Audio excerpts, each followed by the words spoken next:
Da da da da da da da da.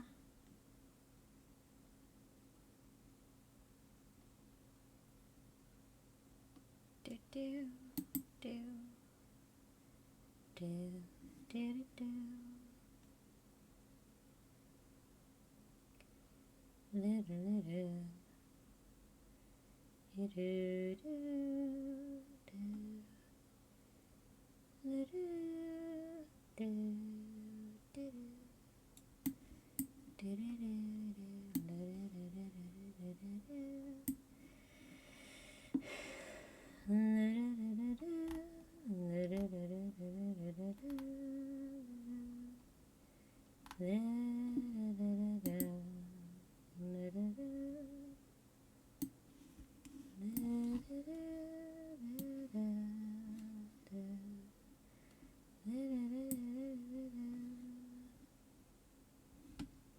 Oh, what nonsense have I just done?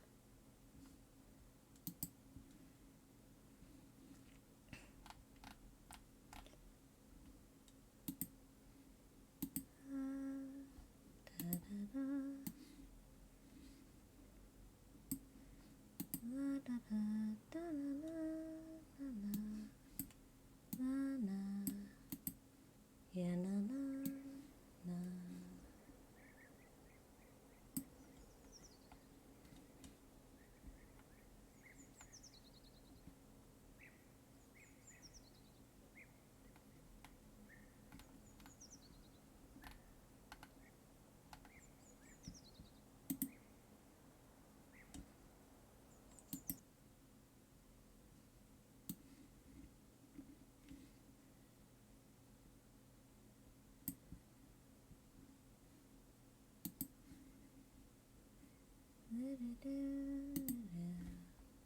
I think I'm actually early.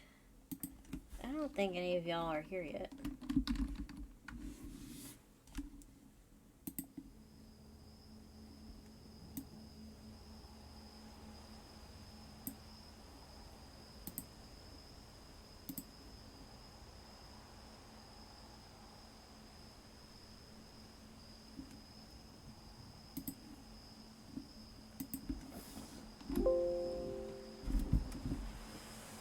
But let me set up my shit.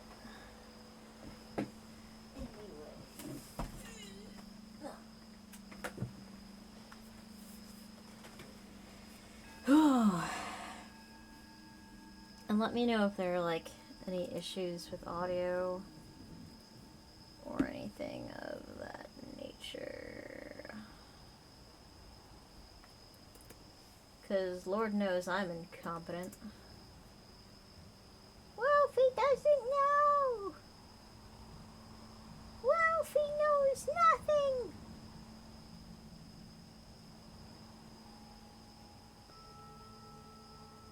Wolfie has no idea!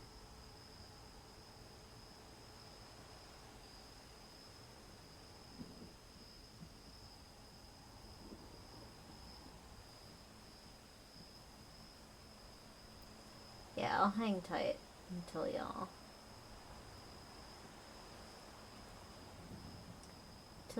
trickle in.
I'll give y'all 10 minutes.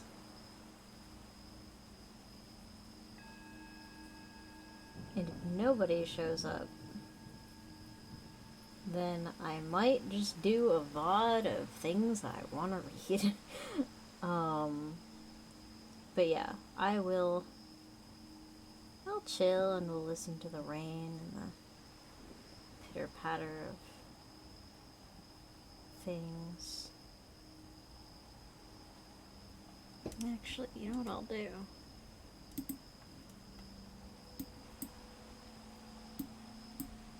Let's jack up the sound of the rain a little bit.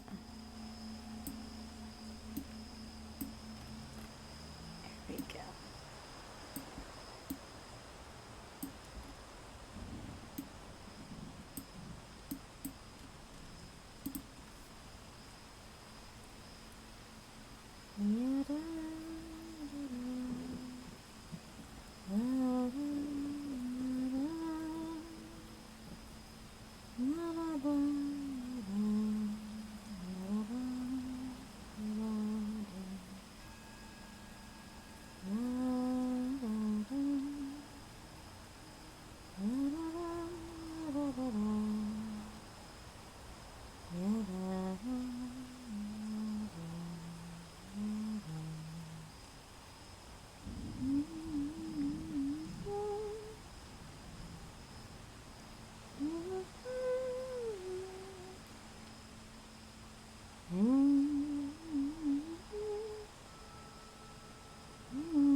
Maybe I forgot to say I was live?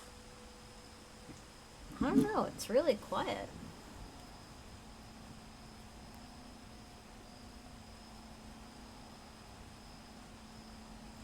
I feel bad because I don't want people to miss the spooks.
If there are people in chat and Twitch is lying to me, please tell me that, because I don't want to start before anyone else is here, because then people are going to be like, what did I miss? And I'll feel bad.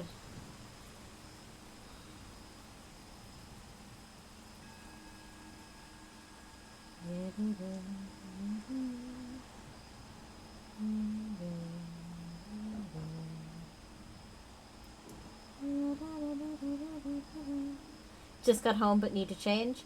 Not a problem, Sassy. We will wait for you, because you were the first one to talk. Oh, hey, Thunder Kitty. Wow, Sassy must be the cool kid, because Sassy brings all of the people. All 2 of the people.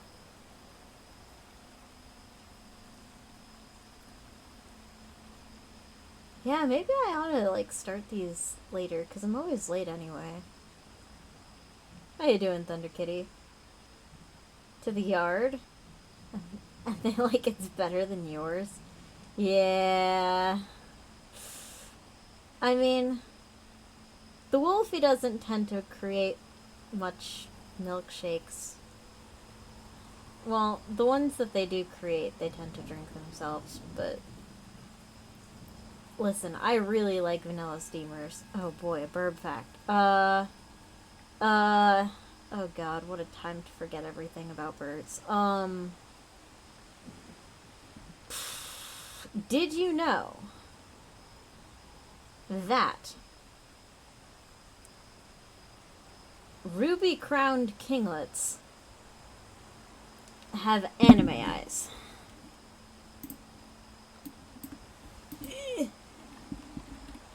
Ruby-crowned kinglet face images. Look at those anime eyes. Look at them. They're so big and round.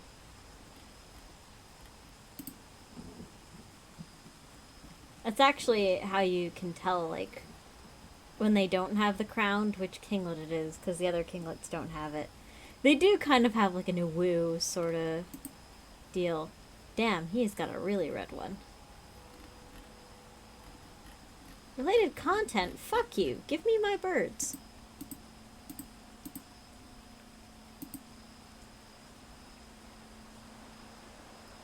Really? Oh. Yeah, they're also very Borby. Very much Borb. This is the golden crowned kinglet.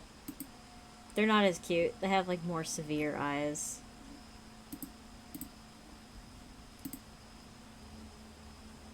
This is a golden crowned. Anime eyes. It's one of the things I learned when I was out traveling. They're so small, by the way. Like, they fit in the palm of your hand with room to spare. They are tiny. They are tiny. They are so small. They're cute, though.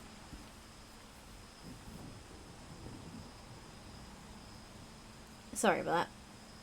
I had dinner just a little while ago, so if I burp, it's... I would say it's not my fault, but it's completely my fault.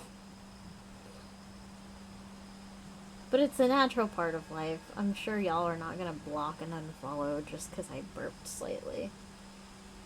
I feel like if that were to happen, you would have done it for another reason.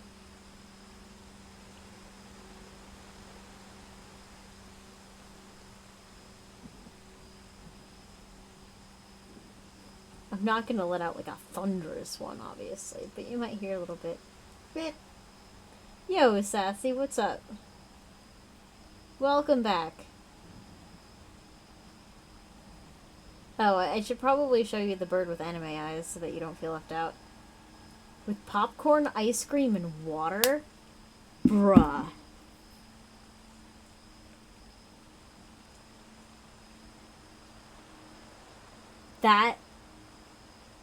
That's amazing. That is... Oh. I should do that. I should do that at some point. But yeah, before we begin, Sassy, so that you don't feel left out, I will show you the bird with anime eyes. The ruby-crowned kinglet. You're fucking stacked. Hell yeah. Image. This is the bird. They are tiny. And they are cute.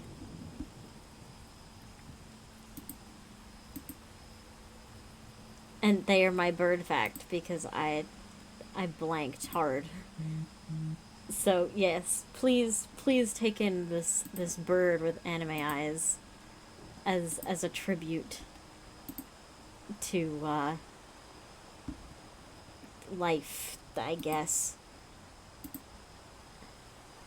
And yes, they really do have vibrant crowns like that. They are so small. They are so hard to band as a result because you're just like, oh god, your legs are so tiny. You're so tiny. But I see him flying around. Bro's even got anime hair. He do, though. Now, the golden crowned kinglet.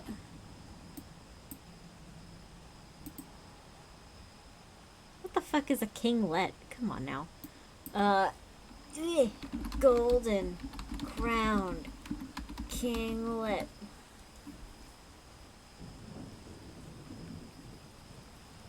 God damn. Bing is slow. Yeah, they don't have anime eyes. But they do have anime hair. They tiny.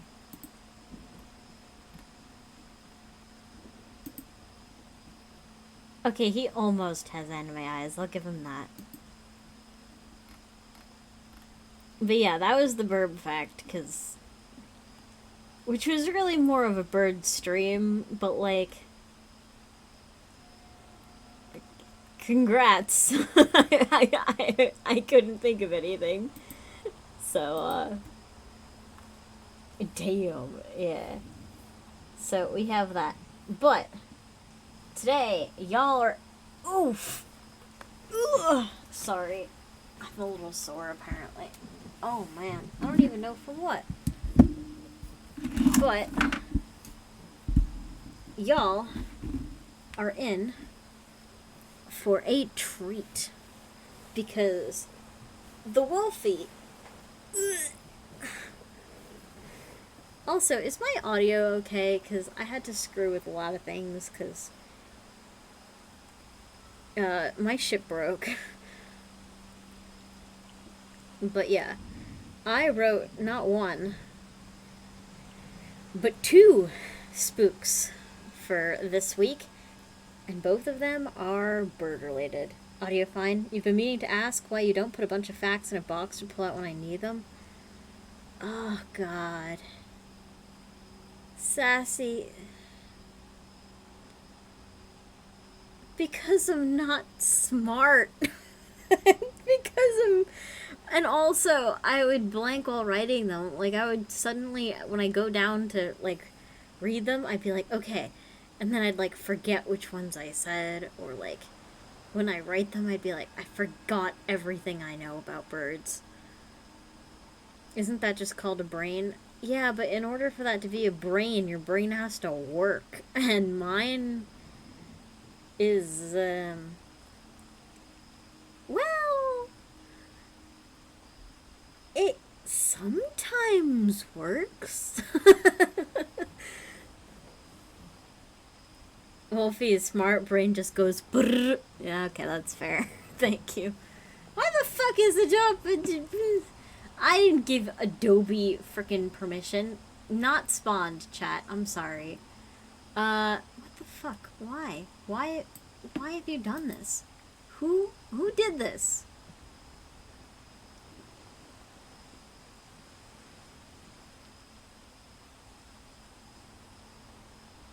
That was never here. You never noticed that. Anyway. Would you guys like to hear some spooks? I'll assume the answer is yes, because y'all are here. So, I wrote 2 of them. I'm gonna read both.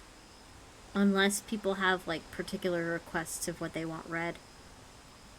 They're both kinda short-ish. They're not 13 pages, but they add up to be 10. You'd be much obliged? Hell yeah. Alright. So one of them is based off of Chaos Dragoon's story from last week. And one of them is not. I'm gonna start with the one that isn't, so in case Chaos comes, he doesn't miss the one that he inspired. So this first one is called Maggie. 3 guesses what kind of bird this is about.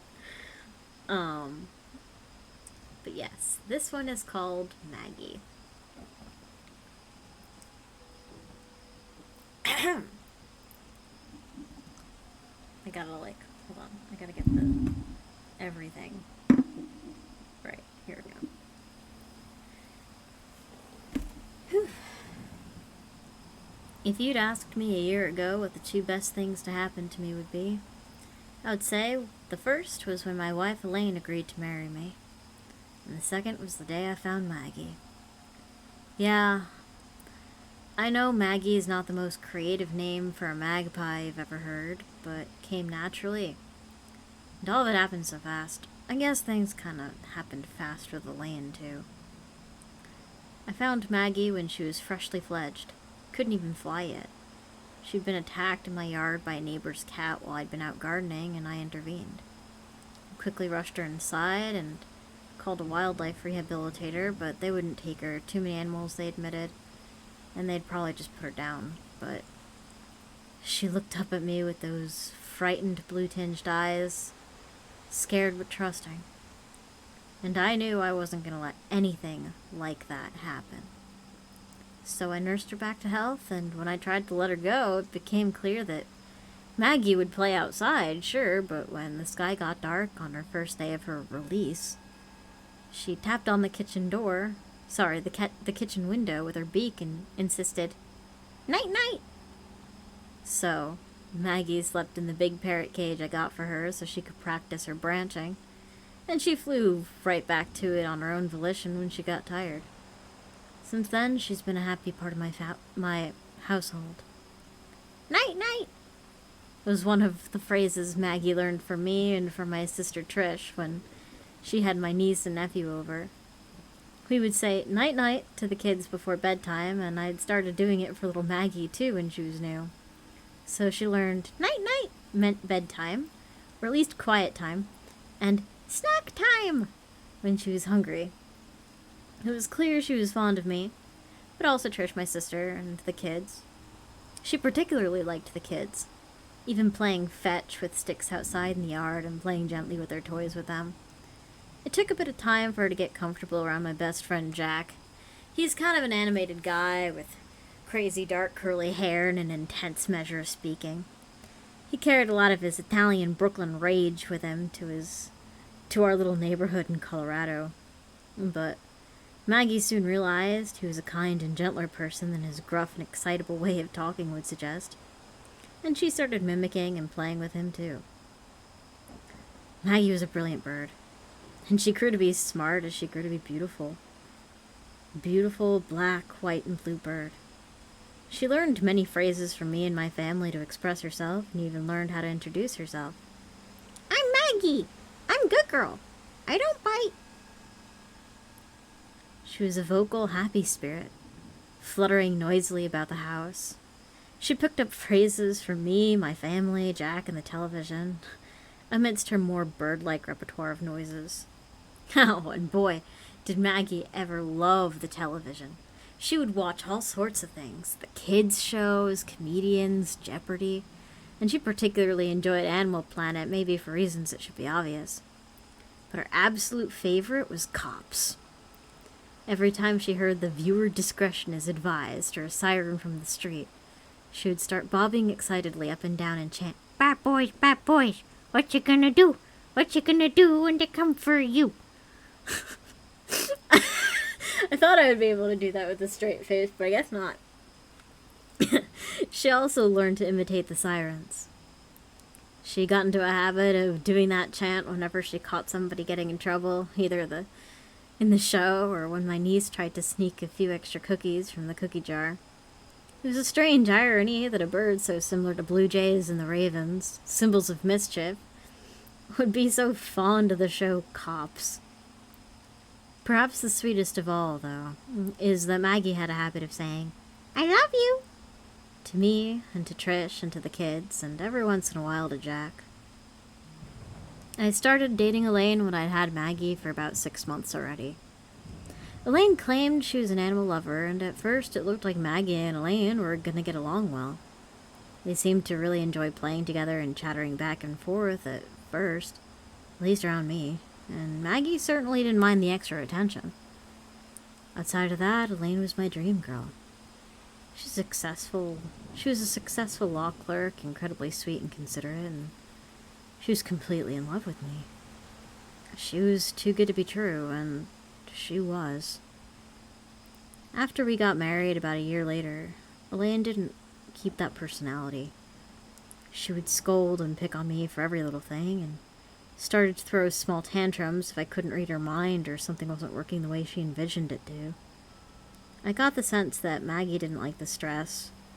Sometimes, in the middle of Elaine's tirades, Maggie would desperately cry out, "Night-night! Night-night!" When that didn't work, Maggie would switch to a sad-sounding, "Help!" To help with the stress, mine and hers, I started taking her on walks around the neighborhood, sometimes to visit Trish and the kids. Maggie seemed to appreciate that, often calling out, "Yes, please!" When we had to go home, Maggie would imitate my youngest nephew. "But why?" And she would make sure to tell all the children that she loved them. As the weeks went by, I noticed Maggie didn't talk much in the house anymore. And when she did talk, it was only to me. Even when Elaine tried to bond with her, be sweet to her, suddenly Maggie wasn't having any of it. The only thing Maggie would say when Elaine was in the room was, "No!" When she'd leave the room, Maggie would hop on my shoulder and say, "Smells fishy." Something Jack would say when something suspicious was going on. I guess that should have been a red flag, that Maggie was picking up on something, or something was going on when I wasn't home, out at work, at the urgent care center, or running errands. Elaine started coming home later than usual, which didn't bother Maggie none. In fact, Maggie started acting more like herself again, chattering and chanting and playing with toys. All that would quietly disappear as soon as Elaine would get home. She would sit still and duck her head, like she was trying to be invisible. I guess in a way I was doing the same thing in my own home. I guess making ourselves smaller was an effort to protect ourselves. We should have known it wouldn't work long term, but neither of us were thinking long term. Maggie was more vocal about her discomfort and a sense of unfairness than I was. When she heard Elaine's car pulling into the driveway, she'd puff up her chest and, in Jack's voice, declare, "What is this bullshit?" And as she approached the front door, whimper quietly, "But why?" This reaction became so reliable that I could use it to make sure everything was tidy and nothing potentially upsetting was present in the house, although there was no telling what would upset her most days. One day, I returned from work to find Elaine already home. She was in a better mood than usual, perhaps a little distant and secretive, but back a little to her sweeter disposition. Maggie, however, seemed upset. She flapped around the house, grumbling and saying, "What? No!" Elaine tried to calm her down, distraught. Elaine tried to calm her down with her favorite toys and treats, but Maggie avoided and ignored her. I'd never seen Maggie so distraught. I approached, trying to calm her, but she shook her head and stayed ruffled, eyeing the back door and then turning to the bedroom. She flew into my bedroom after a while, and I followed, and above our particularly immaculately made bed, gurgled and cried out, "What is this bullshit? What is this bullshit?" "Maggie, sweetie, calm down," I hushed. Inside voice. "Smells fishy," she insisted, fluttering, still seeming very upset. "Maggie, there's nothing here. Everything's okay." "Help," she mumbled. "Help, help, help." "She's been like this all day," Elaine remarked. "I don't know what's gotten into her. You know how she is. She won't come near me lately." "Yeah." I couldn't shake this strange, suspicious feeling. It had come over me, though. I examined the house and found a pile of Maggie's feathers in her cage, and she continued to be very anxious and even angry at Elaine, shouting, "No!" whenever she walked by.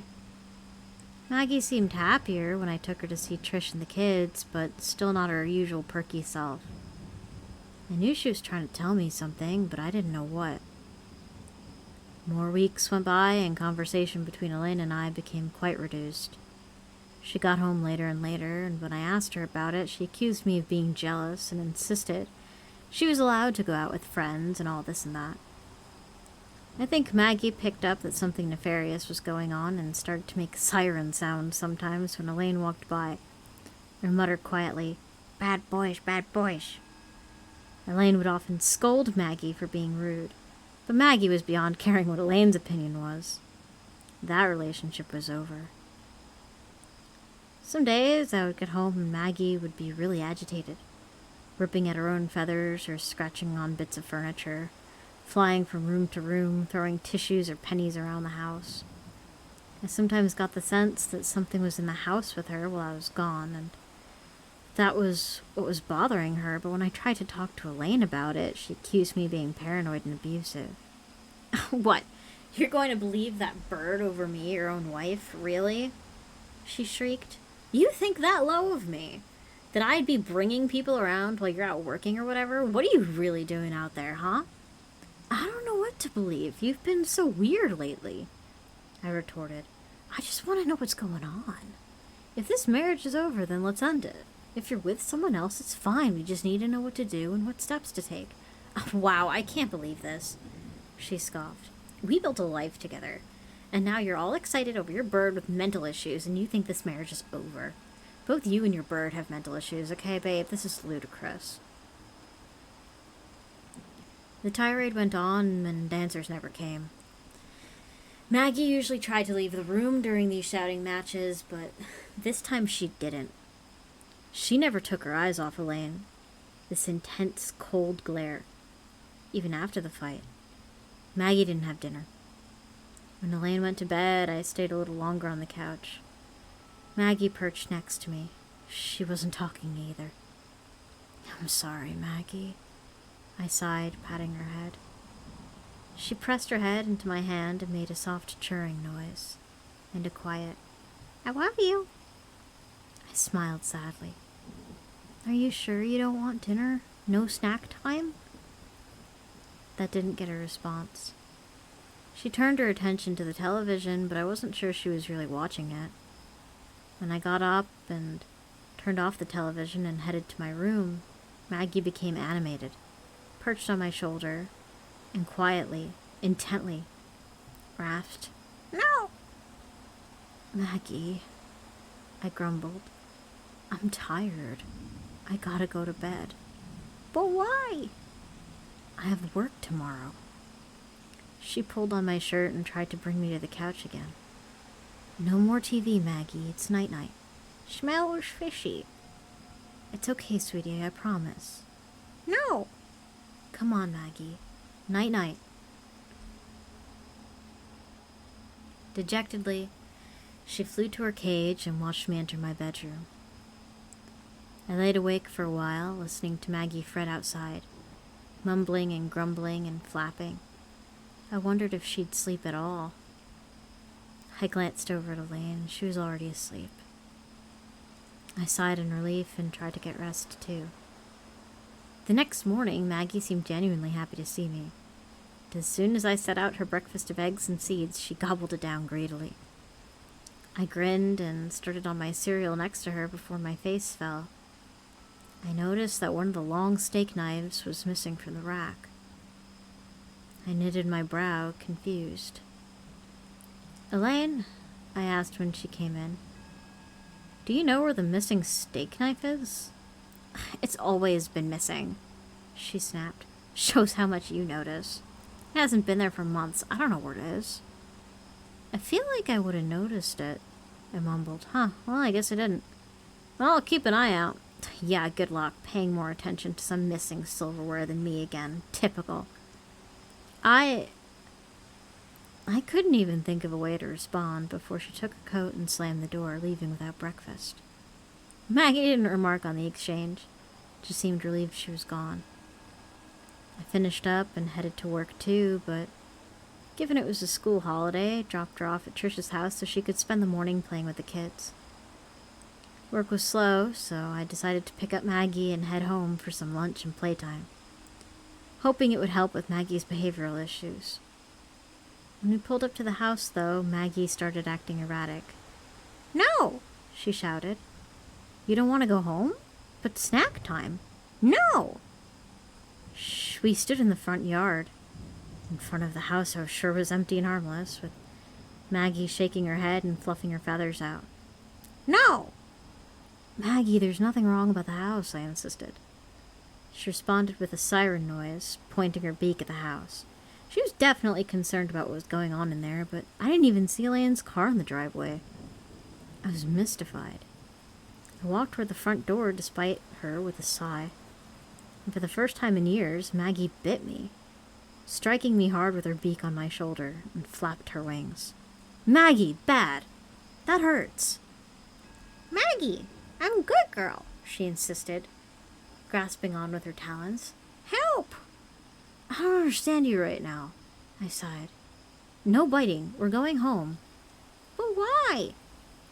"Snack time." "No! Smells fishy." "We're fine, Mags," I growled. "What is this bullshit?"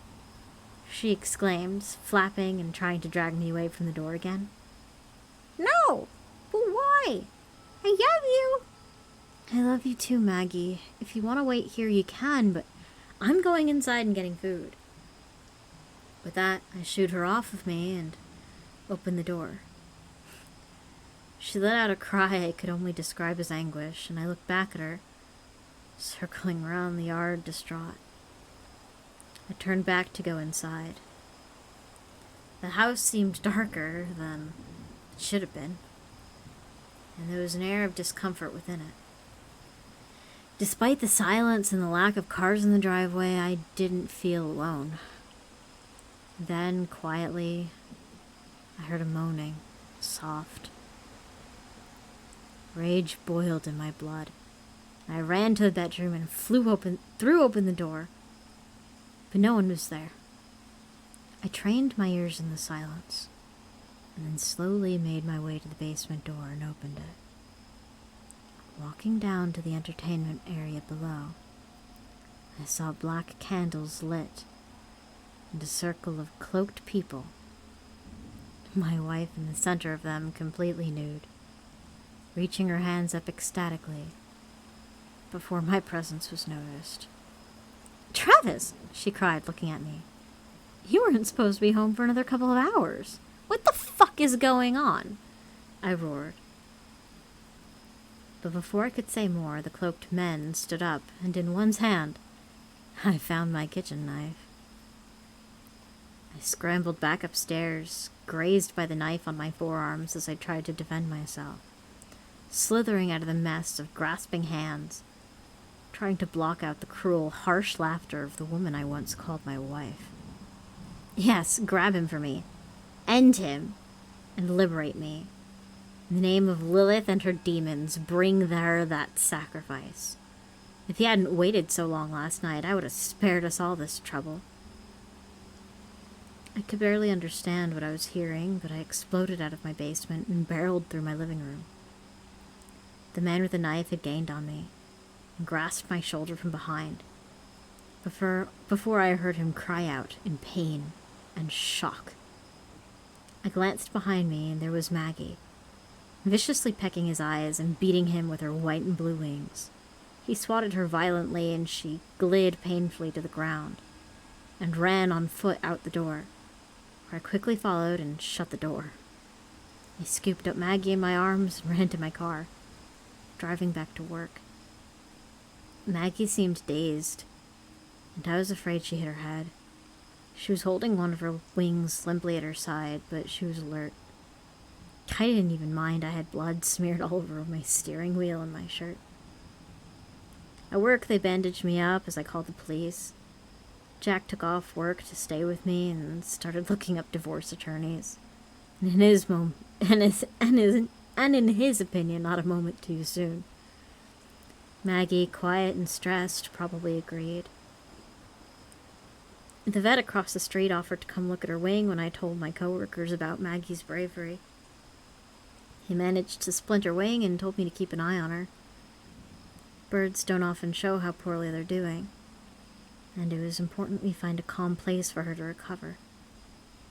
Jack put us up in his house for the night, and I arranged with the police to have my wife found, arrested, and the locks changed after the crime scene was processed.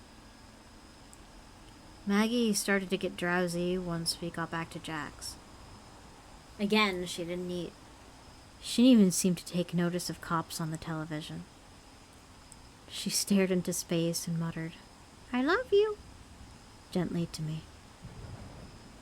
I stayed awake all night, making sure she was okay, and probably processing my own trauma. Maggie slept soundly, but my heart was sick with worry as the night grew later and later. As the clock turned to midnight, suddenly I heard Maggie stir and click her beak. "Hey, sweetie, my good girl," I called. "You're okay."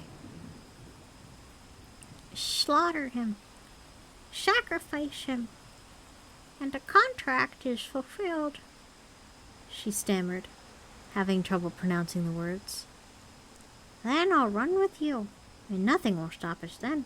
I'll collect the money, we'll have the house, and we can take care of that filthy dark bird." It was a perfect imitation of Elaine's voice. She must have said this multiple times. I guess Maggie had just realized this information was relevant. She seemed restless and sad. "I'll drink his blood and return to full power. But I cannot do it without you, you know that. Not with that damn magpie in the way." "Maggie." "Smells fishy," she finished dejectedly. "I'm Maggie. I'm a good girl." "I know," I sighed. "You're a very, very good girl." "I love you." "I love you too." And then she grew quiet again.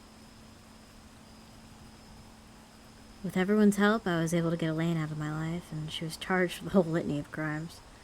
Apparently, she'd been married before, and some of her husbands had died under unresolved circumstances. Cold cases turned hot, and disappearances were resolved, and bodies were found. Trish and Jack remained really supportive, and my coworkers at the urgent care center all pitched in to help.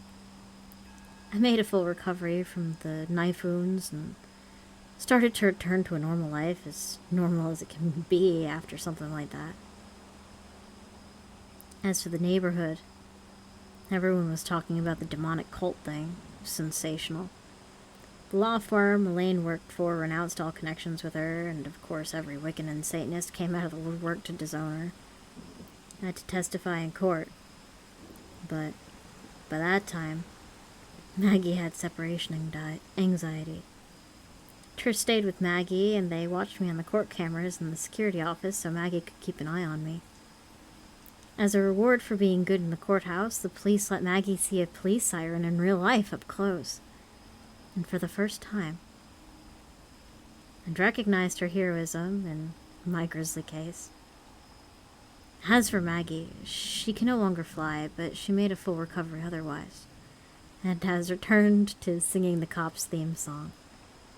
She adorns her nest with a shiny detective badge from the local department for her hard work.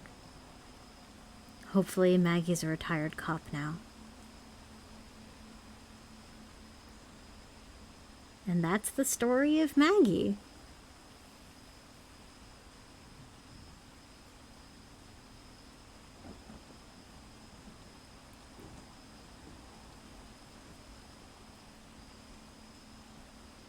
I don't know why I had an idea of I should write a story about a Corvid who's obsessed with the show Cops. And this is what happened.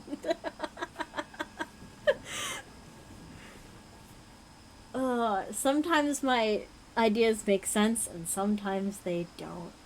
That's so cute. I'm glad you enjoyed it. What I did was I worked out the phrases that Maggie knew ahead of time, and I was just like, all right, This is her limited vocabulary. Now let's make it work. And that's how this came out. But yeah, I'm proud of it. It was really fun to write. That it's not quite like a horror story. It's kind of spooky. The next one is a real spooky story. Chaos isn't here.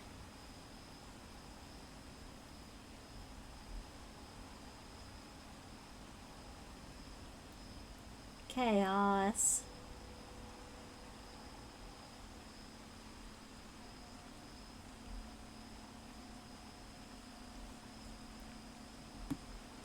Alright.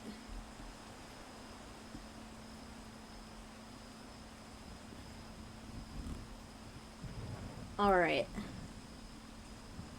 Somebody message Chaos to start watching this VOD at... We can tell the story when they are here, yeah.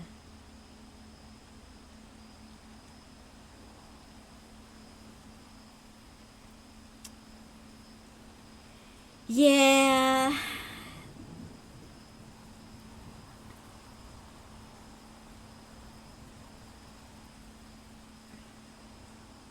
We could, or I could give him the timestamp.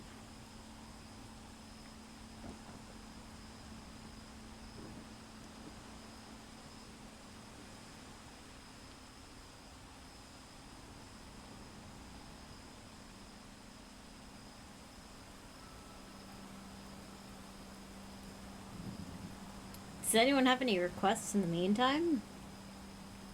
I can stall for time and read another random spook. That I might do, yeah. Because this one is inspired by chaos. So, I don't know. He'd probably want to be there for it. Random spook.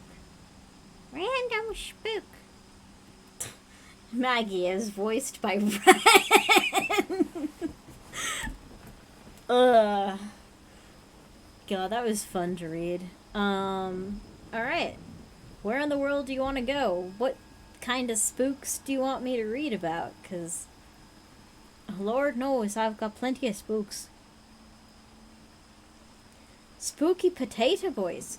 Well, I can look up at what we've got in the Irish section and see what's what there.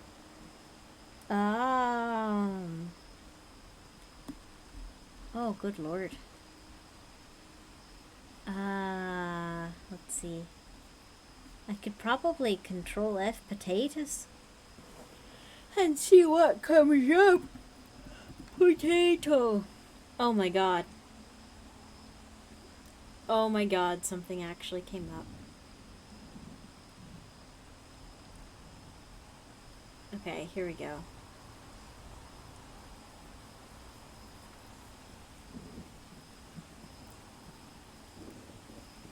Alright. Eyewitness accounts. This is out of a book. First-hand accounts of ghosts are rare, but a farmer poet from Clogan, County Westmeath, wrote of his own experiences in the Westmeath Topic during 1978. John Sheehy's home was close to Killenon House. It belonged to the Raynell family for close to 500 years. The mansion no longer stands, but John remembered well the large dwelling house occupied by the last surviving member of the Raynells, a bachelor and a cultured and benevolent character of Oxford standard. His only sister kept house and supervised a retinue of servants. They often entertained other aristocratic friends and hosted meets of the Westmeath Hunt. John's interest included water and metal divining, at which he was adept. Oh god, hello tinnitus. Jesus, fuck. Please no. He wrote short stories and poetry and loved the countryside and its ways and lore. He'd often heard about horses, riders, and hounds of centuries past galloping over Killenon estate in the dead of night, and of neighbours hearing the sound of the hunting horn, the thunder of hooves, and the tally-ho of eager ghostly followers. Local tradition stated that when there was a death in the Raynal family, the ancestors of the deceased gathered in the house and in its basement, and later spilled out into the grounds. People of Cloggin heard their chattering and sometimes their carousing. A large black dog cropped up in many tales. It even interfered in the amorous adventures of the staff. But on one occasion, a maid arranged to meet a local labourer at a small building by the tennis court. Neither could make any advances because the dog constantly circled round them. John did not particularly take the stories very seriously until he began noticing some very peculiar occurrences in and around Killenon House. Late one autumn night.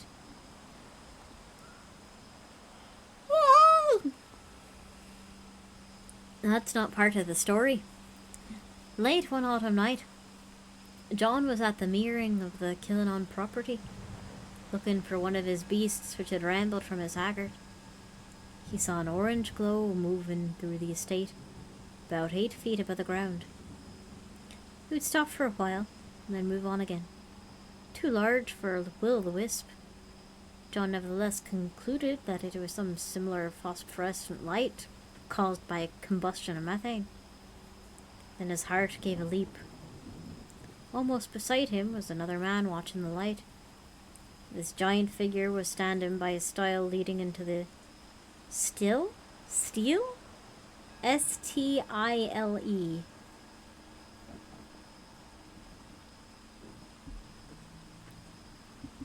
Wolfie learns English on stream.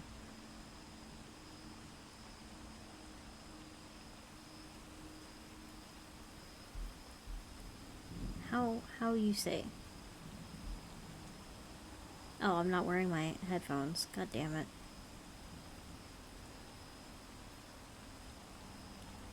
Arrangement of steps that allows people but not animals to climb over a fence or wall. Still rhyme.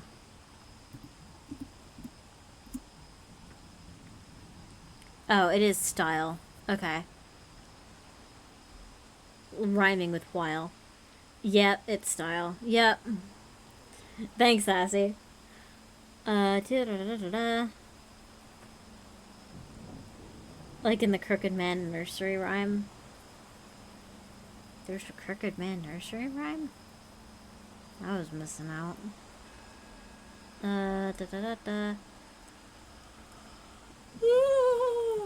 A giant figure was standing by a stile, leading into the estate. John did not know any neighbour who came close to the man's height, but he remembered a story he had heard years before about a dying member of the Raynell family calling a trusted herdsman to his bedside. He'd promised, "When I have left, you keep a close watch on the animals by day, and I'll keep vigil by night." John wondered if he had stumbled upon the ghost of the Raynell keeping his promise. John was more amazed another evening when he was passing close to the house and heard the echo of many voices coming from the horse stalls. He assumed there was a party going on, something that occurred frequently during the shooting season. He inquired the next day, but was assured by the staff that not only was there no celebration in the night before, but the family members were all away and hadn't given most of the servants a holiday. Oh, and had given most of the servants a holiday. Soon afterwards, John noted that a close relative of the family died. While in the house itself one day, John saw a young girl standing by the sink in the basement scullery. "Wolfie, stop yawning." Her hands were resting on the sink and she remained rigid when he was passing by. He walked along the flags in the passage, stopped and looked back, but the girl did not leave the scullery. Later, John was sitting in the servants' dining hall and The housekeeper came to greet him. John had asked her if they'd hired extra staff. When she said they had not, he told her about the girl in the basement. They went to the scullery together, but it was empty. It had no window, and John had been watching its doorway all the time. One of John's visits to the house brought him in view of the lawn and the avenue leading to the front door. It was a spring afternoon, and he was dressed in heavy clothes to protect himself from a biting easterly wind. An old lady in light blue, summery dress was walking along a gravel path that led to an arched iron gate. He wondered why, at her age, she had no headgear and was not wrapped up warmly. The route took her out of his sight for 2 minutes, and it took him to reach a wicket gate leading to the backyard. When he approached the gate, however, she was nowhere to be seen.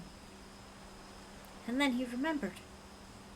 Her features were those of a family member who had died a decade earlier. About 6 months later, in the same garden, was the setting of another John's experiences. His potatoes, highlighted by my browser, his potatoes had been blighted. Sorry. I don't know why I'm so derpy.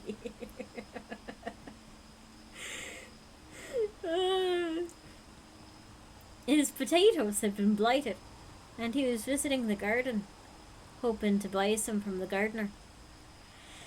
This was a man of few words, and all of them blunt. He was working near the potting shed in the centre of the walled garden. "The potatoes are a lot worse here," he said, and pointing down to the garden, he added, "You might find an odd good one down there if you're not too lazy to use a spade." John went to the place indicated and found the condition of the potatoes almost as bad as his own. Only about 1 in 30 was free from blight. A deafening bang interrupted his work. The potting shed! All of the terracotta pots must have fallen, he thought. He looked back at the gardener, who had called for John to go into the shed with him. They went in and saw that nothing was broken. The gardener remarked that it was not the first time he'd heard the noise. He said little more, despite John's attempts to make conversation, choking that he needed to keep a drop of holy water in the shed. John went back to the drills, put a few good potatoes into a leather satchel, paid the gardener, and left. As he was passing a large oak tree beside the path, where he'd seen a lightly clad lady previously, he heard a sharp crack, which he described as being like the smack of a golf ball being hit. It started at ground level, he recalled, and moved upward into the boughs of the tree, crossing from one to the other. Then I found myself being pelted on the heads and shoulders with large lumps of broken potatoes. Children playing a prank? Not possible. They could have hidden in the branches, there wasn't enough cover. Someone flinging them from the garden? No, much too great a distance. So John returned to the gardener with 2 handfuls of broken potatoes. The man identified them as being from the garden, but when he'd heard what happened, he became pale and passed no further comment. John too lost a bit of colour when he returned to his satchel. It was where he had left it, but there was no trace of the other scraps of potato. The last member of the family to occupy Killenon House was Richard Reinald. Before he left, he told John that he had seen apparitions, but they did not worry him. They said that his dead aunt often came back to visit him. When the estate changed hands, its new owner rented the house to a tenant who did not stay long, nor did the next. A later occupant gave John permission to take a few laurel plants to make a hedge.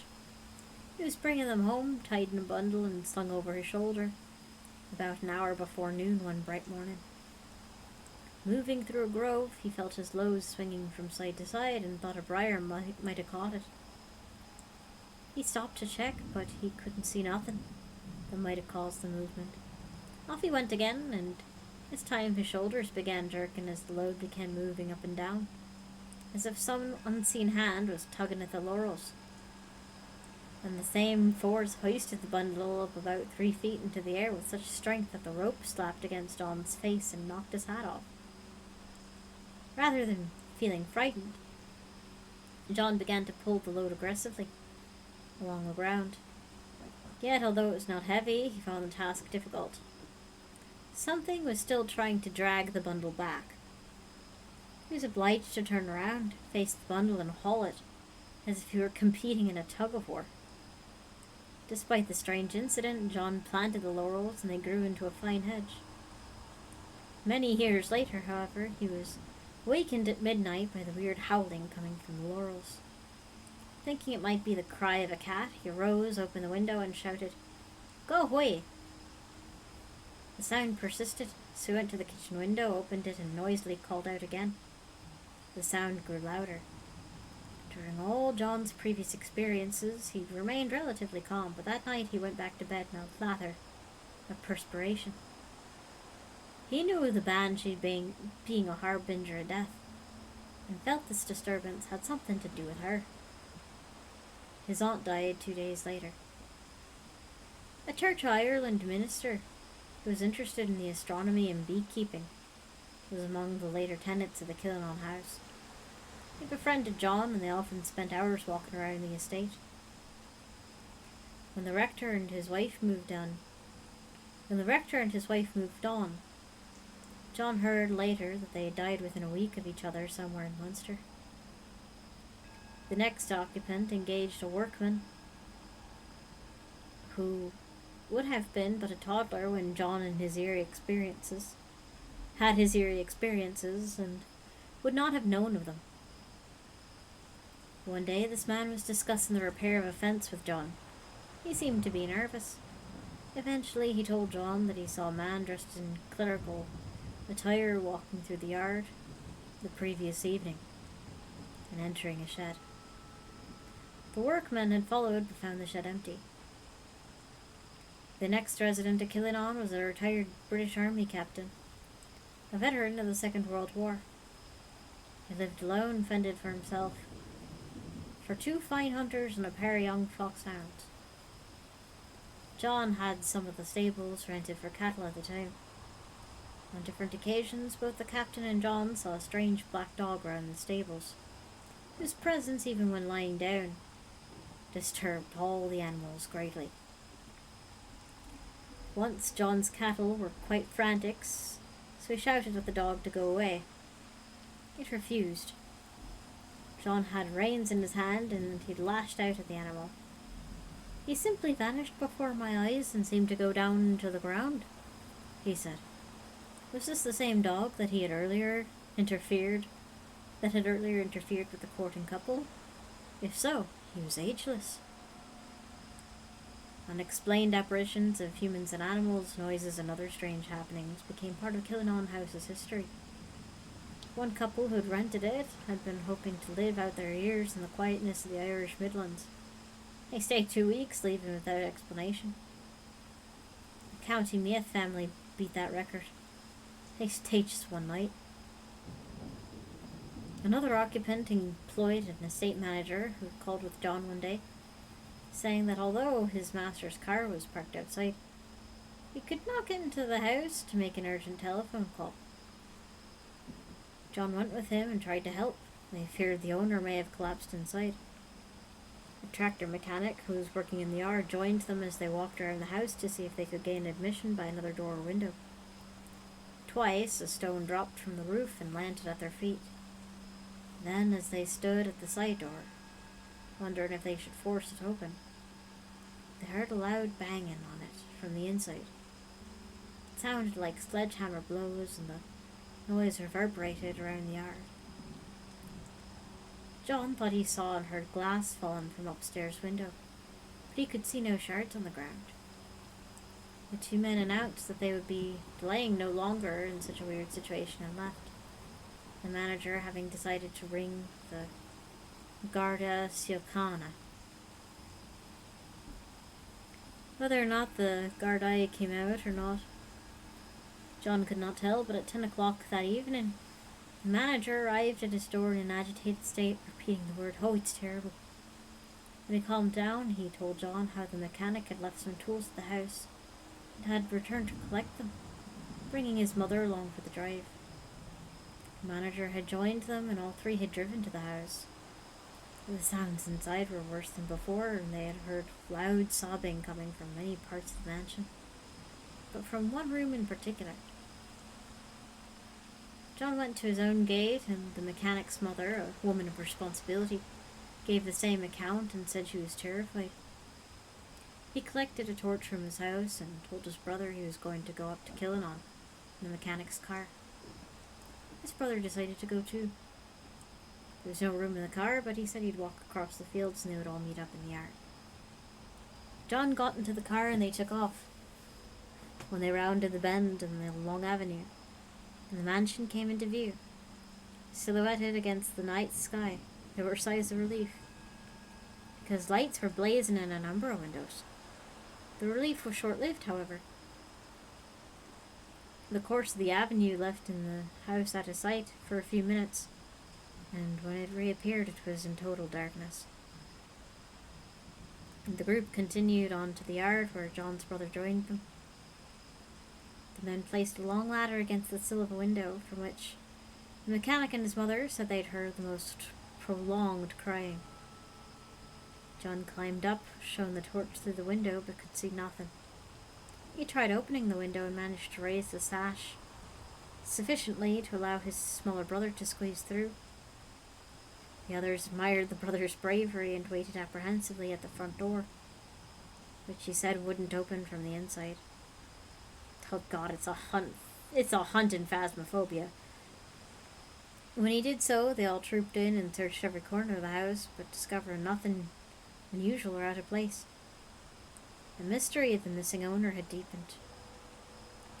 They all departed, and in his bed that night, John tried for the umpteenth time to figure out the reason for so many strange happenings at the big house. He asked himself if there was any normal explanation for them, or if they'd been a result of something that had taken place years before. If there had been some great tragedy connected with the Killenon house, why did the Lord of the Countryside he knew so well not offer us significant information?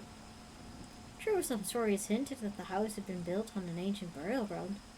There were suggestions that the happenings had to do with spirits of the people who'd suffered violent deaths.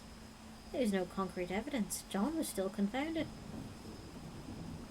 The next morning, he went back to the house and saw a blue station wagon parked by the captain's car. It belonged to the captain's daughter. She saw John approaching and came out of the house asking if he was a member of the staff. She told him how her father had taken ill at 3 o'clock 2 mornings previously and had made a telephone call to his doctor, asking to be admitted to a hospital by ambulance. The hospital had contacted her in the West of Ireland, and she had come and stayed by his bedside until he died of heart failure.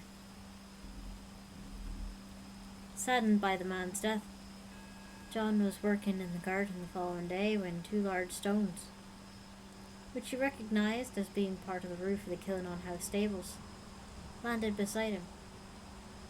Nobody could have thrown them at such a distance. He began to wonder. Potatoes, glass, now stones. Was he a target for some spirit of the big house?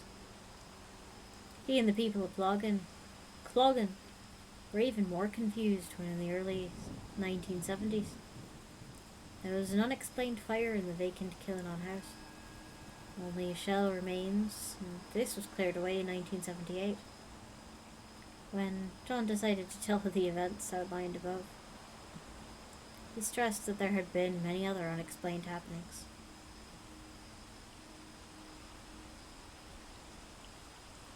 So that was search result 1 from Potatoes. Picked completely at random.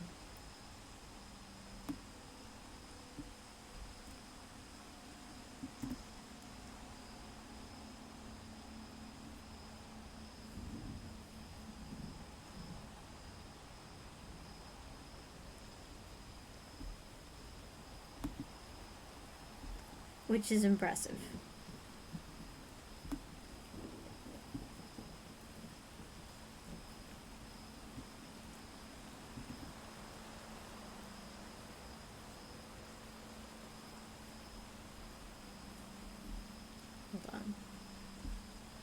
I approve. The next one is from a book of Celtic fairy tales called Jack and His Comrades.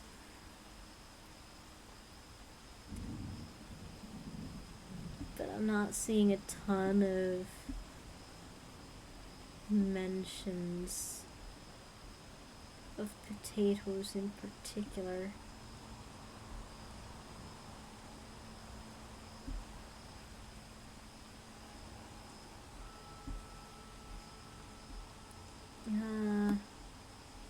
Dublin folktales. Let's see. Now you've just got me.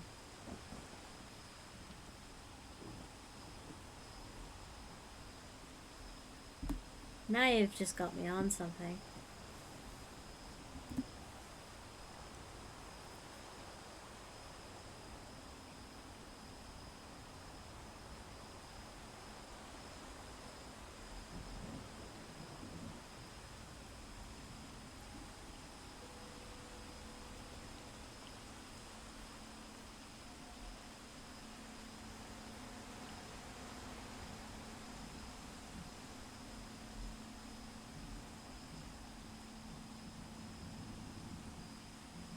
This one is not really anything.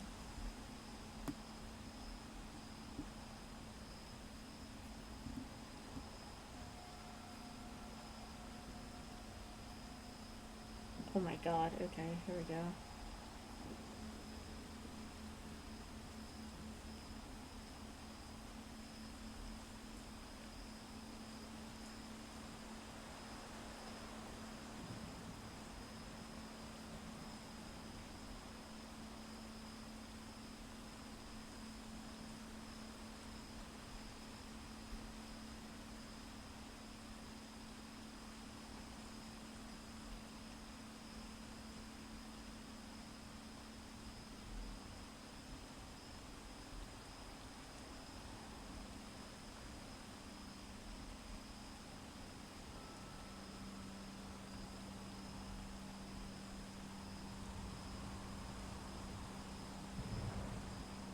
I'm still searching.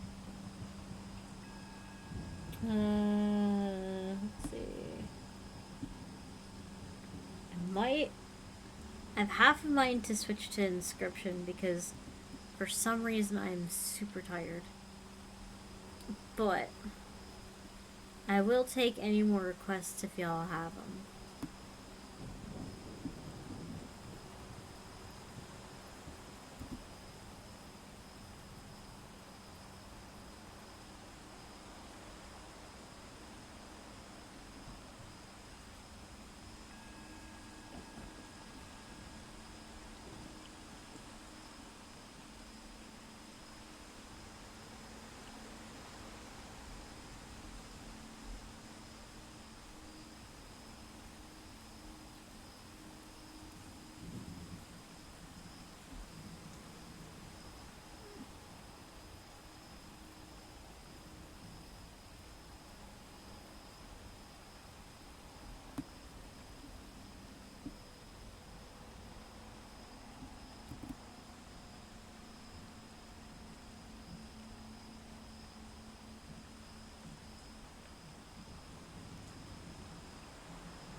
Do whatever you want, kiddo. I'm just listening and playing some games. Hell yeah.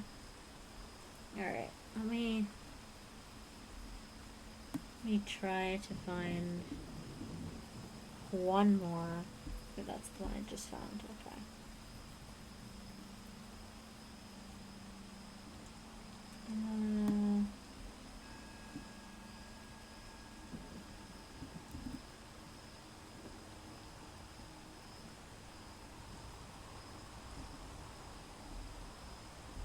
There's actually an impressive number of mentions of potatoes.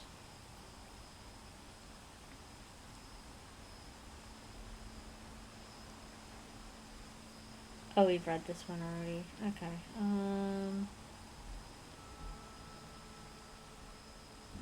Oh yeah, the story where all the demons started throwing potatoes at the priest. Yes, I remember reading this one. Uh...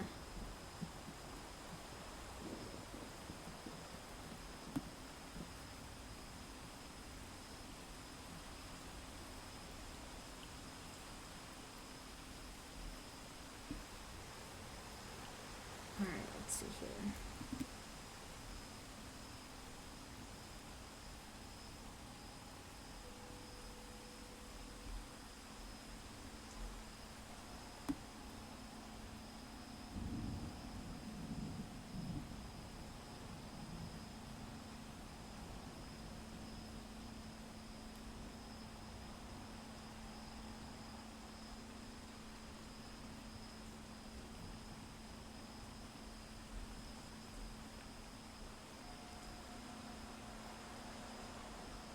Yeah, I might switch to an inscription. Just because, I don't know. It's been an exhausting week.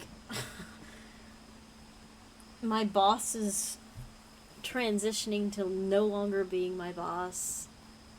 Now we're scrambling to find new bosses for me, and it's been a rough week with my mom. She's been real anxious. So I think I'm just, like, tired. I'm kind of tempted to be my own boss. Not yet. I need a PhD first. It is quiet and chaos isn't here.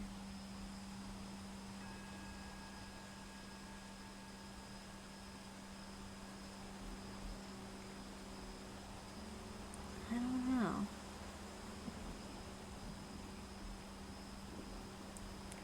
Is there anything else I'm itching to read?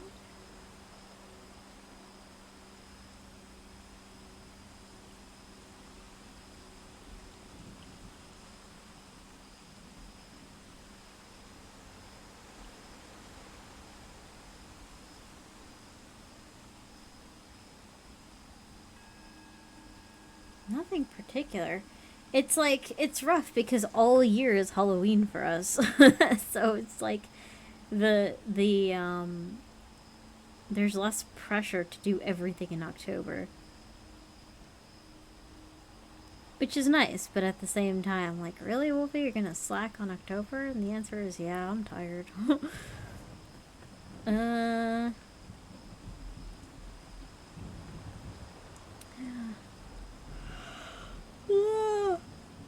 And also, we did like a mega reading stream last week, didn't we? I read the entirety of the birds. That was like a 4-hour stream, wasn't it?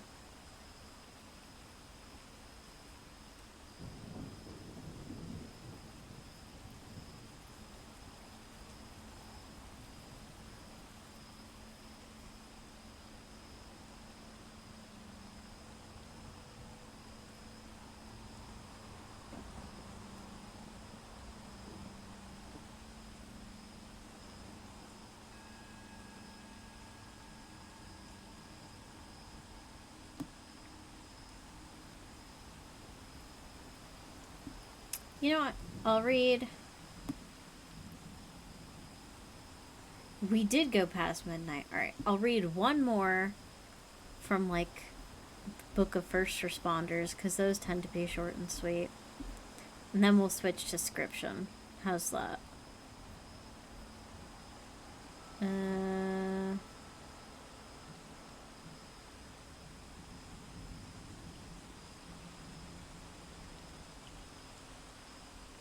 Do.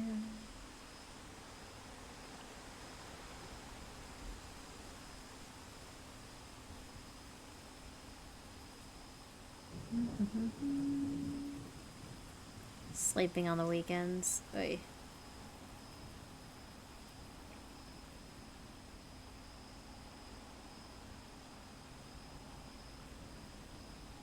Oh wait, these are long. What the fuck? Alright, here we go. This one is called Ghost Call. It was late in the evening when we got a dispatch call to our local residence. A local resident, not ours. I don't know why I said ours. That don't make no sense. My partner and I were patrolling a local neighborhood.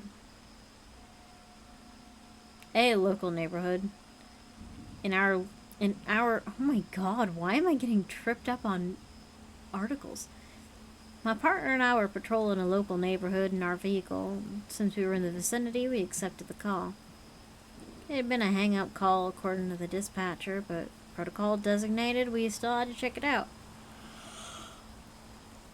When we got to the house, I immediately felt as though something was off. All the lights in the residence were out.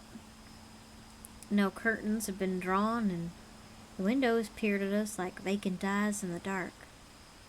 At this point, my partner thought the call might have just been a prank pulled by some local kids, but we couldn't leave until we were certain that there was no emergency.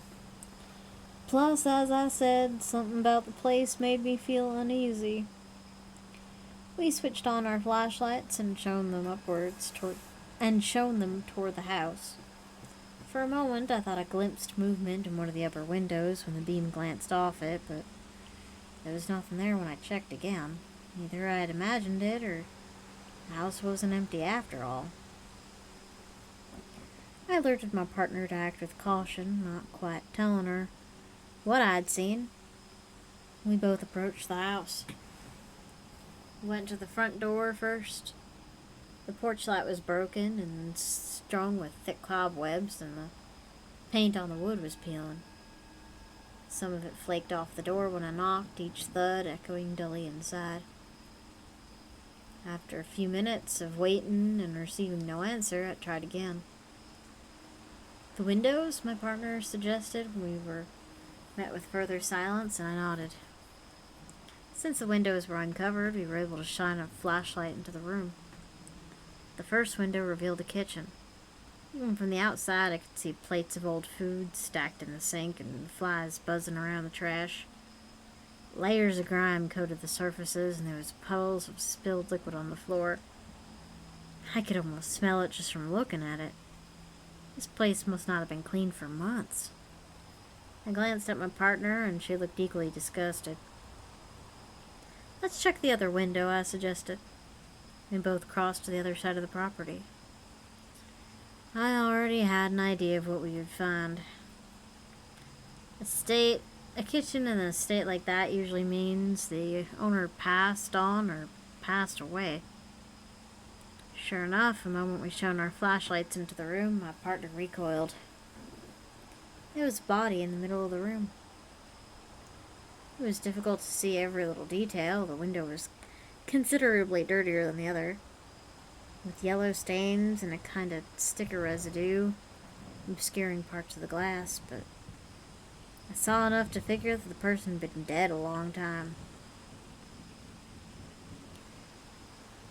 "Get someone over here to take the body. I'm gonna go inside." Someone must have made a 911 call. I left my partner to make the call and went back to the front door, trying the handle. It was locked. But the door was old and rotted enough that it was easy to break the whole thing down with a few shoulder rams. As soon as the door was open, a wave of putrid-smelling air washed over me, and I fought back the urge to gag. Wishing I had some vapor rub to block the smell, I tentatively stepped inside, flashing the beam of my torch over the hallway. It didn't look like anyone had passed through here in months. There was a thick layer of dust on the floor and no fresh footprints. Whoever made this call must have come in another way. Seeing no sign of anybody else, I went into the living room where the body was. The smell was even stronger, decay or not. Decay and rot. From where I stood, I couldn't see any obvious cause of death. But that was for the coroner to find out. I was only here to investigate. And what bothered me most was who'd made the original call. Someone must have discovered the deceased person and called it in. But dispatch was sure the phone call had come from inside the house itself. The number was a landline.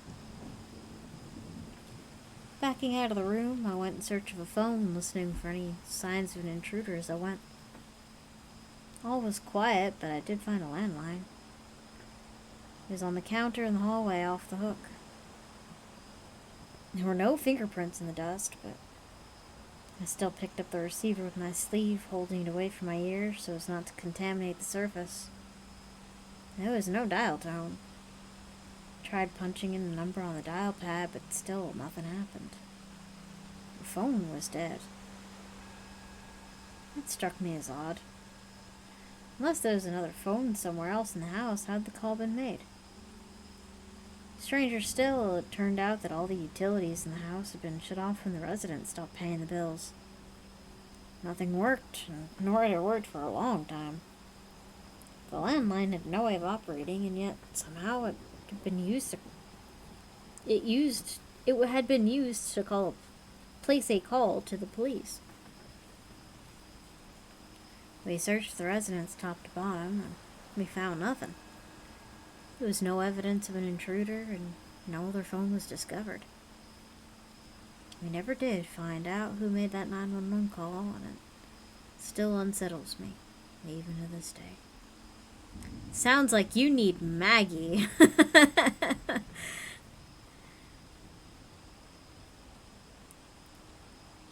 Yeah, we'll do more of these stories next week, methinks. But this week, yeah, we had about like an hour of spooks. I'd say it's time to chill with our favorite Leshy.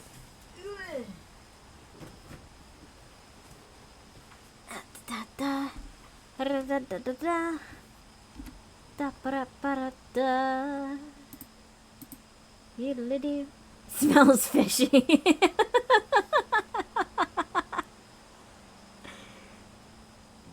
What is this bullshit?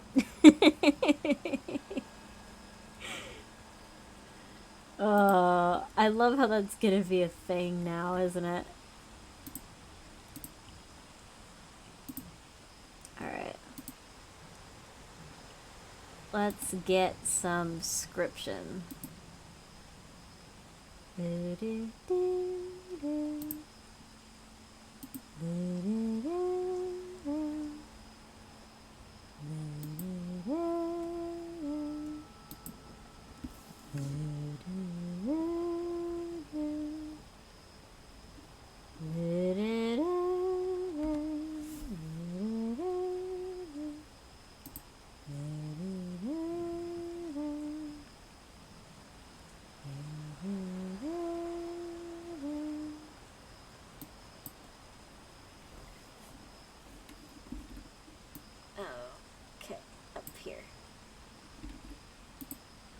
Oh boy, this is...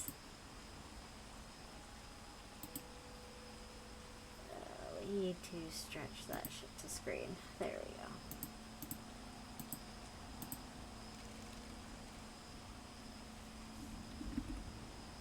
Hold on a second.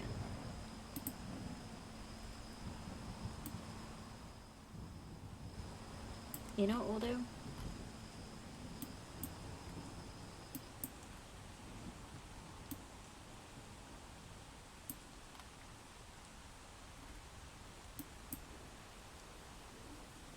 We'll keep the sound of the rain.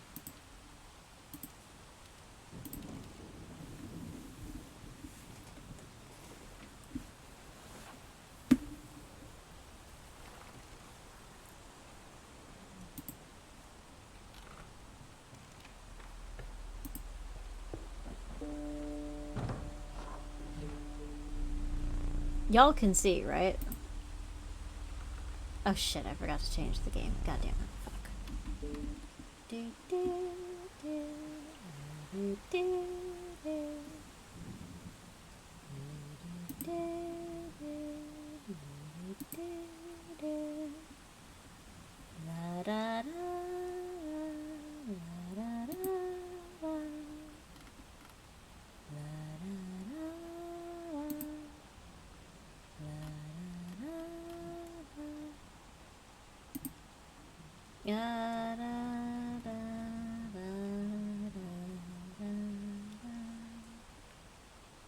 Why is it not letting me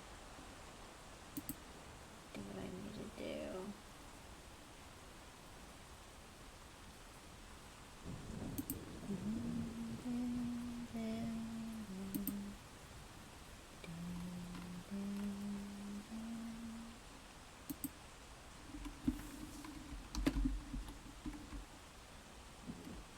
this is hella broken. Okay, hold on.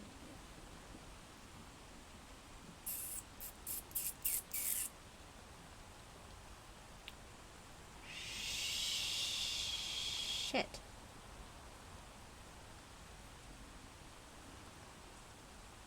Alright, hold on.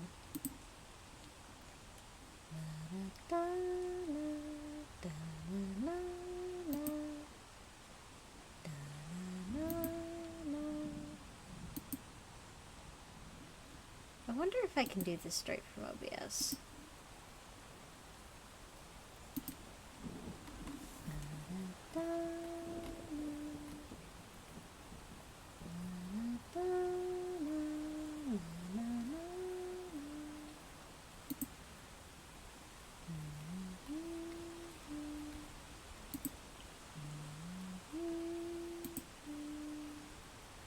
I can.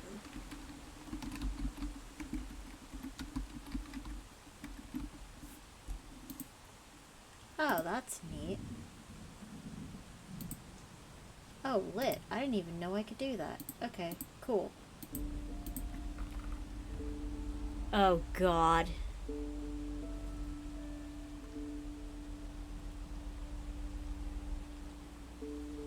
Well...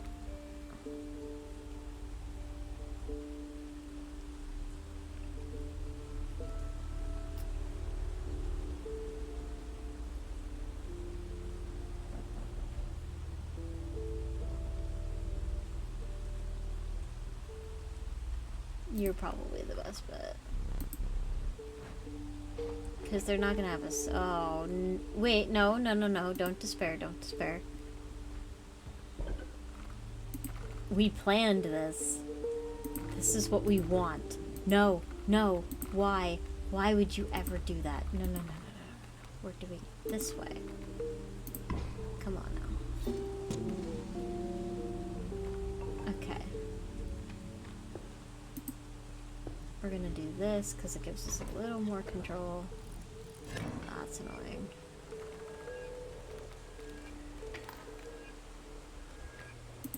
It's annoying for him. Okay, so we're gonna grab doot. We're gonna do that, and we're gonna do doot, and you're gonna go doot. You're gonna go doot, and then you're gonna go doot. And then you're gonna be a big problem. Then you're gonna be this, and you're gonna be doot. Doot, and then it's gonna be fine.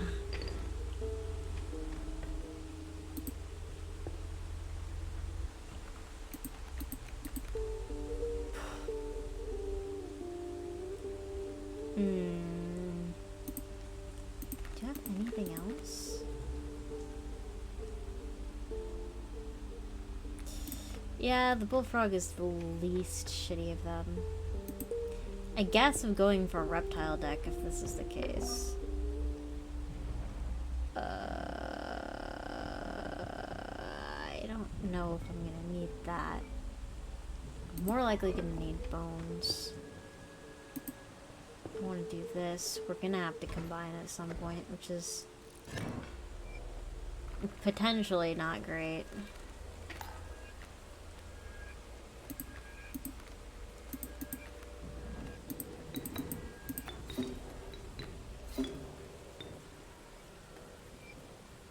I want you.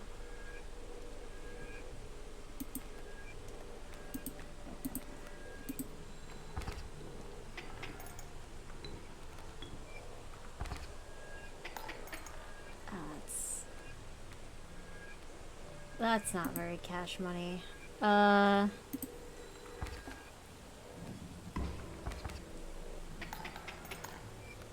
This could be a problem.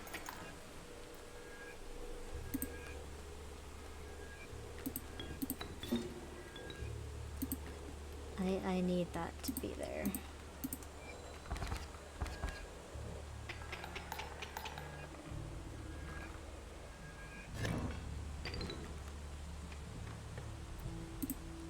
Okay, I need to pick something with a sigil that I like.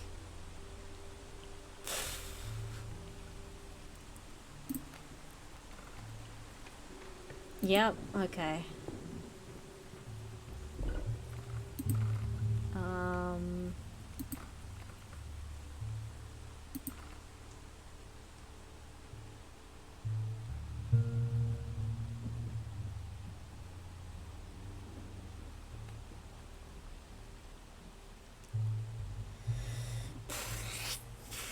This strikes me as OP. But I think this is the better... I think this evens it out, because having one really good card doesn't help.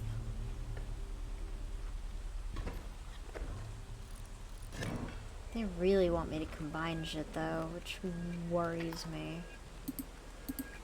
Alright, so we're gonna do this. We're kind of in a bone laundering scheme, I'm not gonna lie. You're just kinda there. Okay.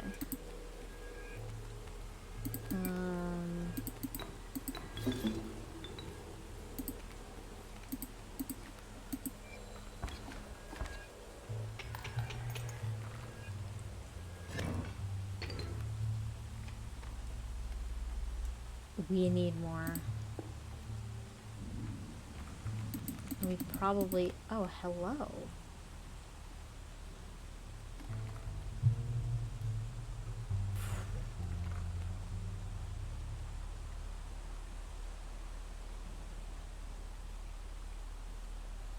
I want you. I need you.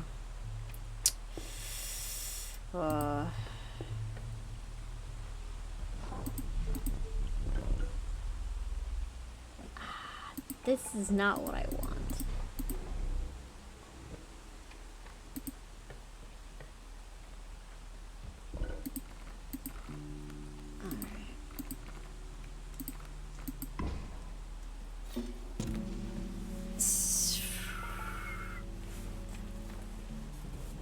I don't know if that's a good call.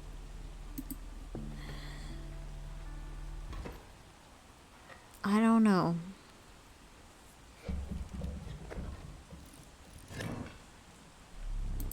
This...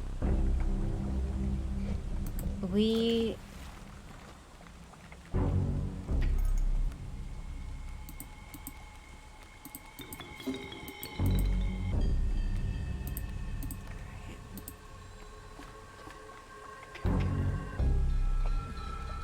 Oh, that sucks.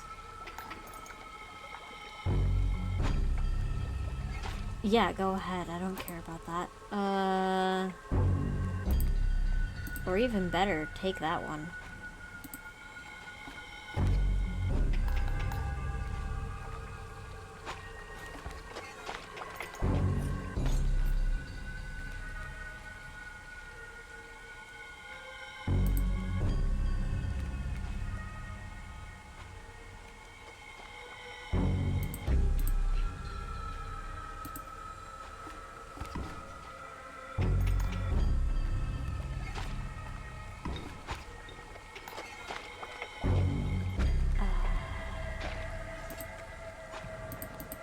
Here, let me just gum up the process here.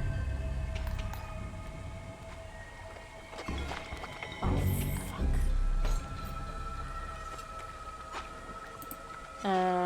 Well, this might be flying south for the winter.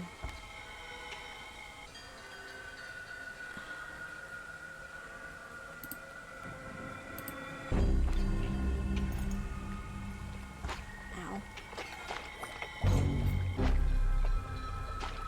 This is not gonna work the way I want it to, is it?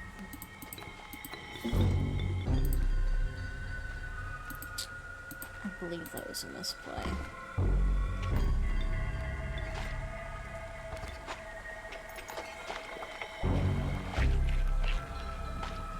Oh, without a doubt. Okay.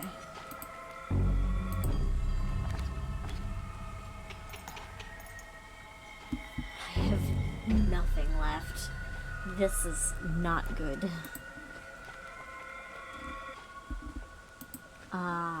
This is bad.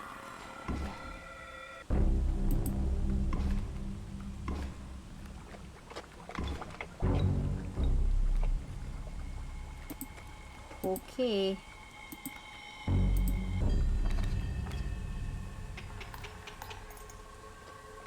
I cannot believe that worked out. Alright.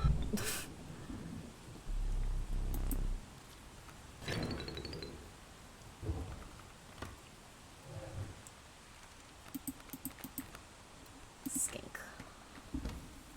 Yeah, we're going really hard on the reptiles. Which, like, it's not the worst thing. Cuckoo.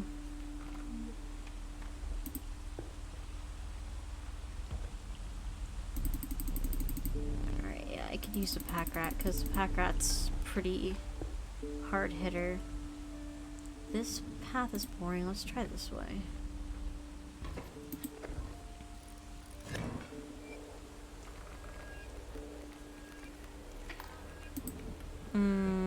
Okay, so you suck. So let me get rid of you.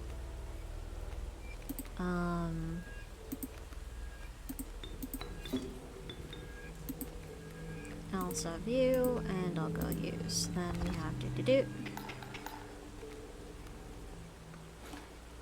That's slightly unfortunate. We'll do that.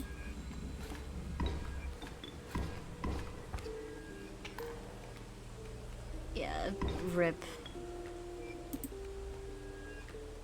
We'll do that. You'll die before he... Oh, how? Okay. Bruh, you're not helping. Oh, okay.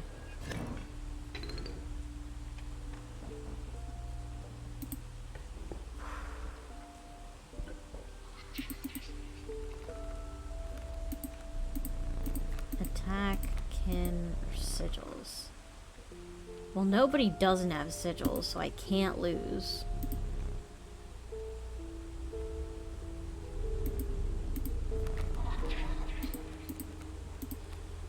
Oh my god. Okay. Wow. Hi.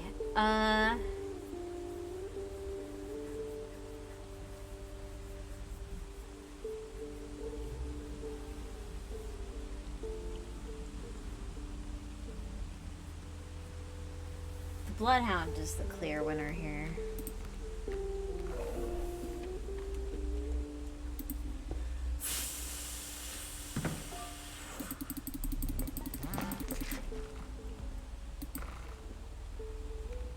It would be cool if we had another one of these.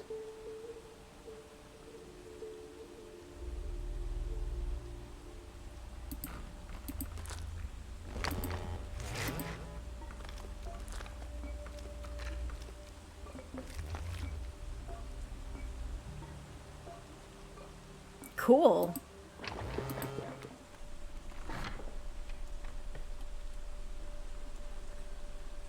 I want that totem, but I don't want it more than that.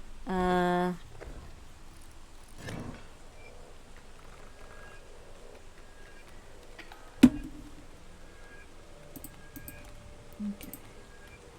No, that's dumb. We're gonna use the Gek here. We're gonna go doot.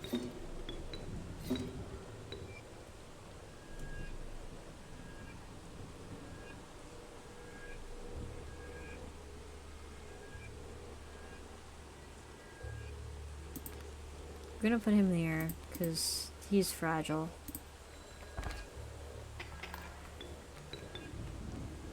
And I'm okay if the Gek goes down.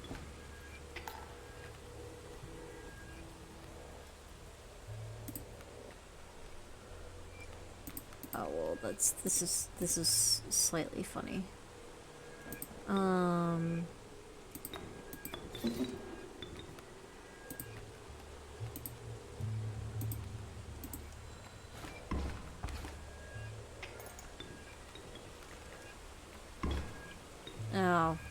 Oh, right, that's not as big of a loss as I'm used to thinking of it as.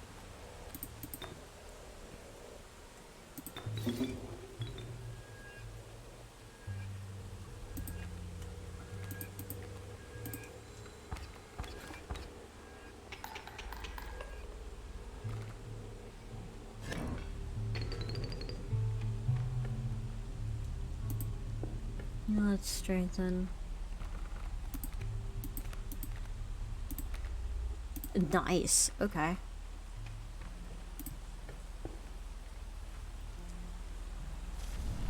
That's perfect. That's exactly what I want. I want to give that to you. We don't need to gamble that though.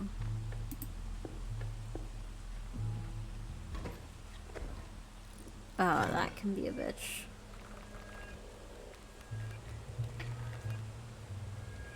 Alright.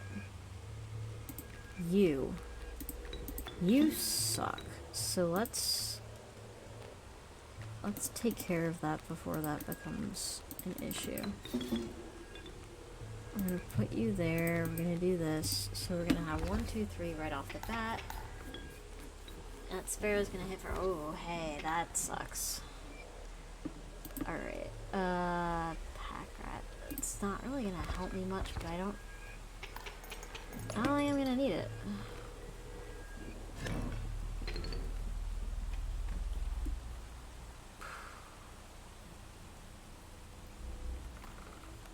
What can I combine? I guess I could combine the skink and the raven, but that doesn't seem like a good idea.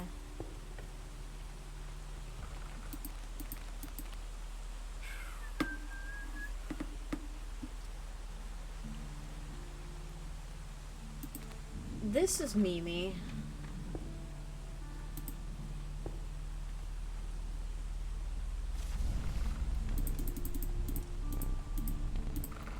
Alright, let's actually strengthen the other guy.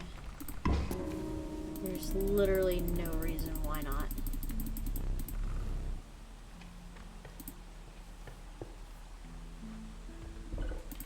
And then what I'm gonna do is I'm going to put this sigil on the skink so we have more bang for the buck for that. I don't remember what that sigil does, but I think that that's a good move.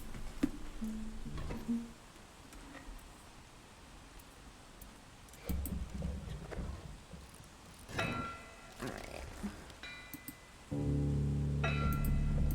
That sigil is fine. I don't have a lot of... Oh god, this lineup is not. Alright, so...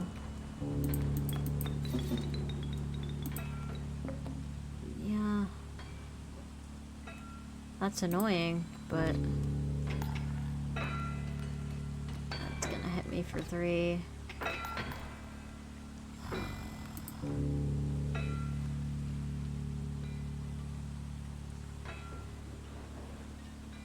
Man. Can you land 2 damage? You can. I'm going to need you to.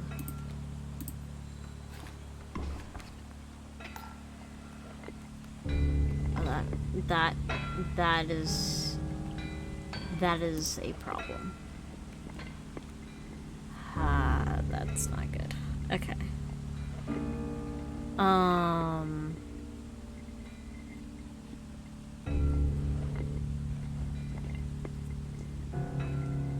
We're actually gonna just take that hit.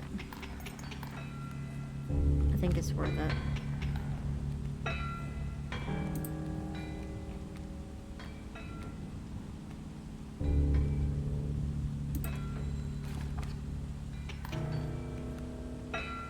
That's gonna suck.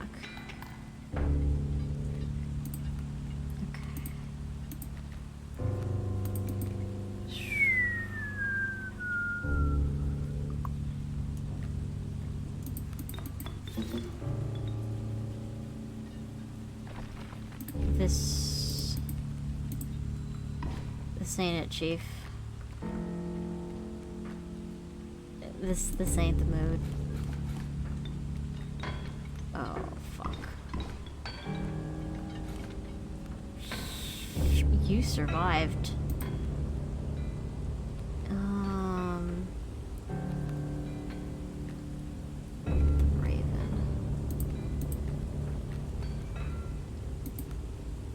Problem is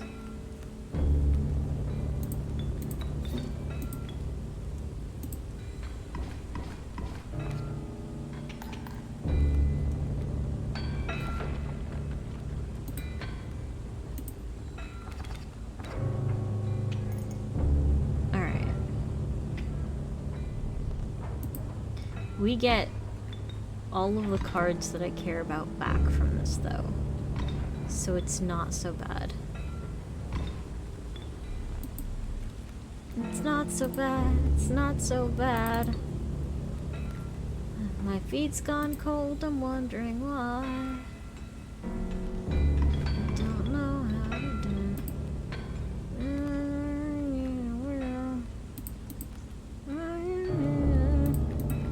Even if I could, it would all be great. From a picture on the wall, it reminds me that it's not so bad. Oh, okay, we're still alive. That's more than I was expecting at this juncture. It's fine, that doesn't affect anything.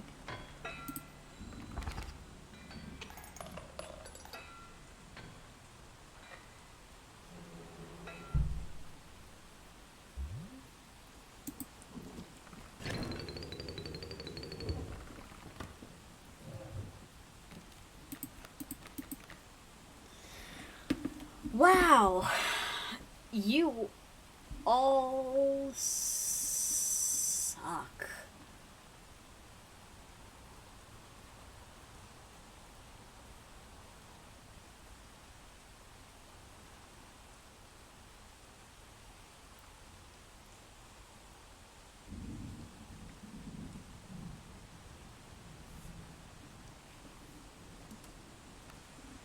At least you have a sigil I can use.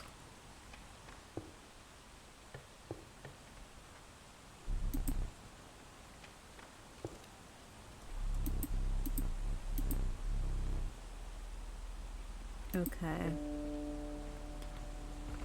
I'm tempted to go there, but I don't really... Lammergeier!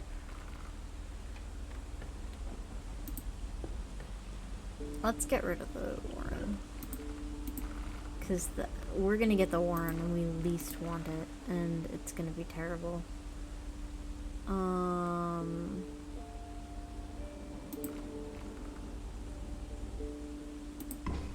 I think this is okay. It's a little weird.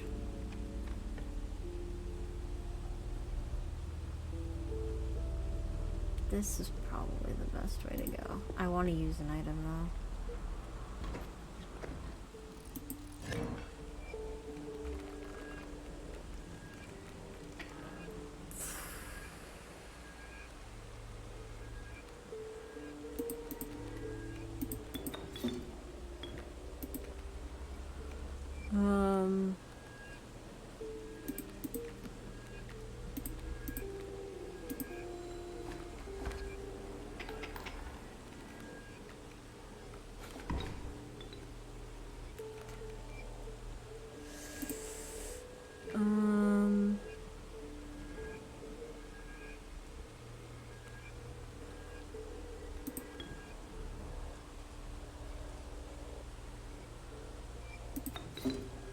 We could actually eliminate him as a problem if we play our cards right.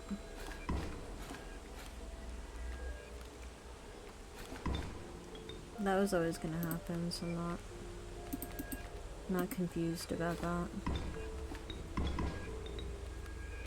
Oh.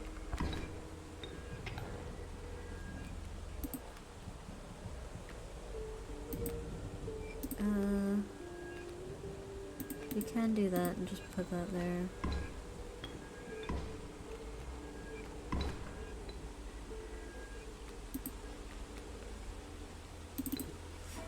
We wanted to do this anyway, so...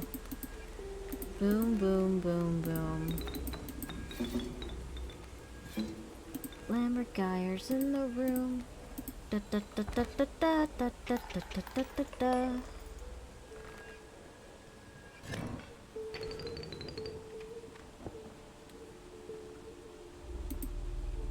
This is what happens when you Gek traffic. Oh god. Oh fuck. Okay. I'll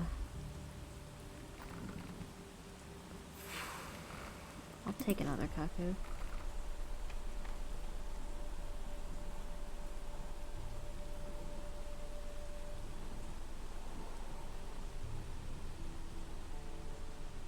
I'm an idiot.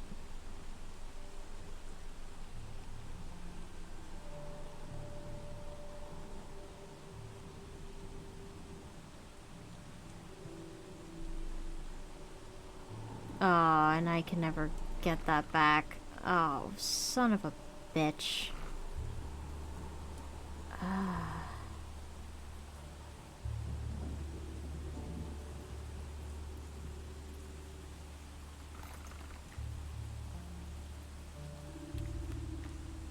I can combine the cuckoos to make a super... But I might as well just get an item because I don't have a goat.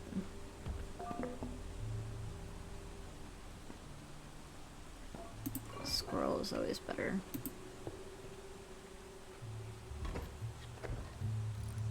Oh, that's not good.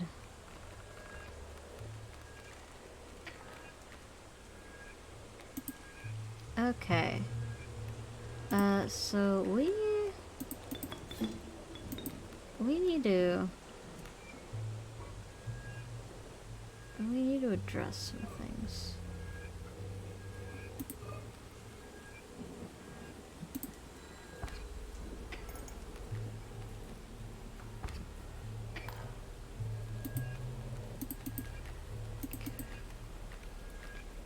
First things first. You need to die.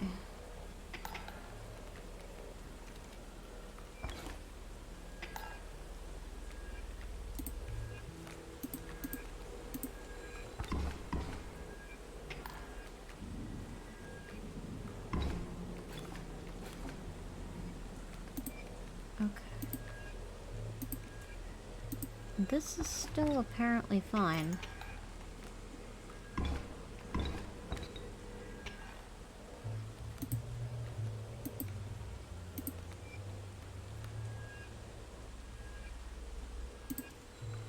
Still. Okay, we're good. I feel like such a fucking moron for not...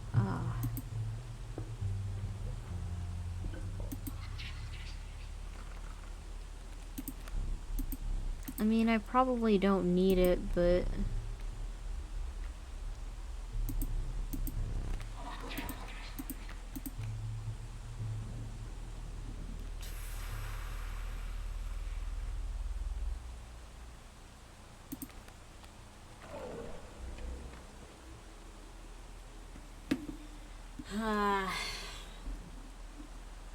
Well, is there anyone I don't want anymore? That's a good question.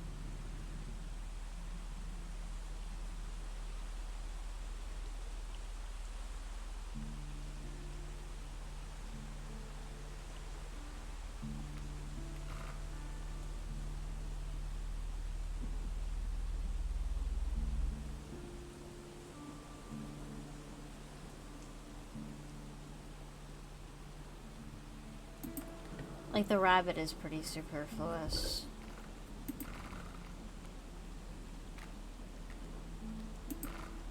Because it will never attack. And it's better than nothing.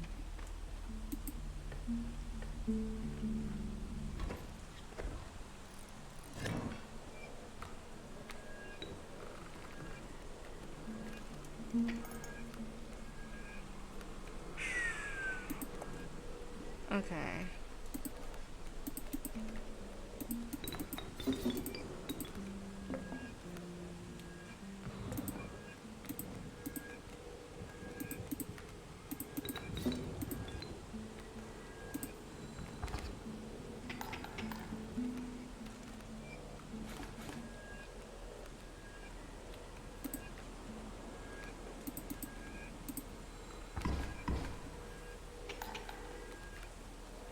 Oh, ow.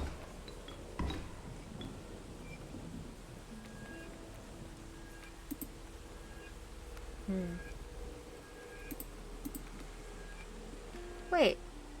Oh, right. No.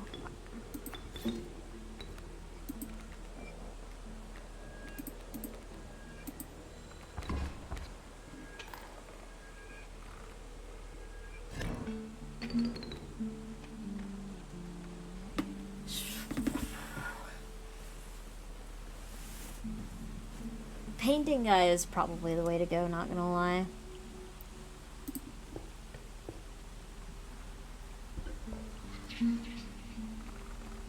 Okay. Attack, blood, or ball. I can't lose. It's not possible. So I should go for that. This...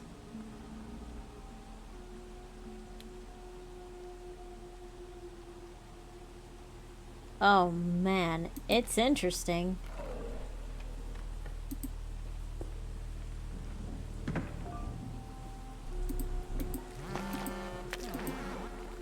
Okay.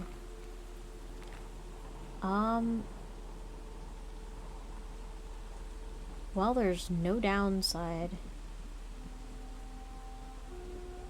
There's no downside to asking for more of these.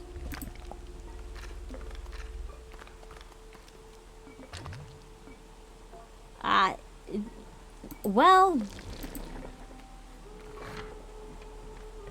it's not a downside per se.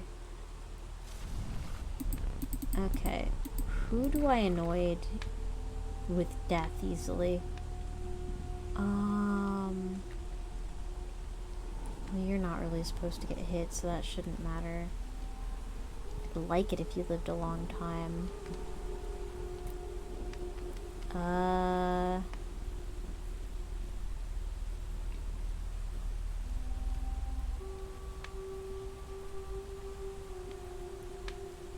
just turning you... Well, it's probably safe to have just the Lammergeier be super beefy, but I'm not gonna... It's the best thing I can think of. I didn't sleep worth a shit last night, so I'm gonna have to turn in before I fall asleep in my chair. Not a problem, Sassy. You sleep well. There's always the VOD.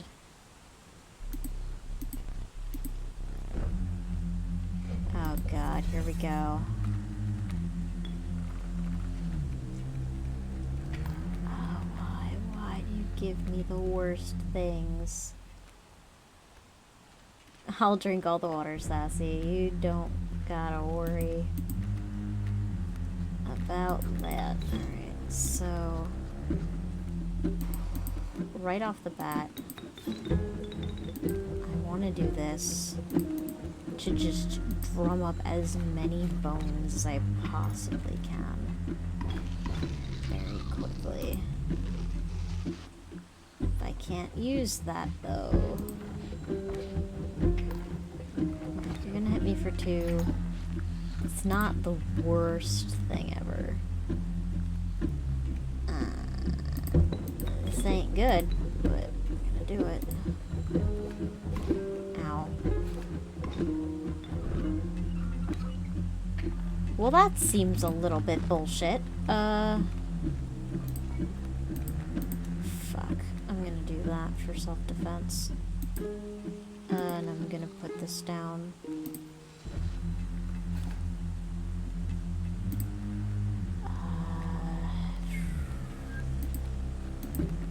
It's better than nothing. Oh,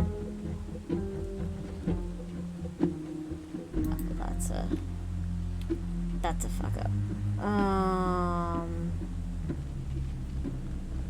That, I did not mean to put that there. That's fine, because you're gonna survive that. I'm gonna put that down. And that's gonna happen. Which is oddly okay. So I'm gonna do... Oh, you stay like that. Well, that's kinda weird.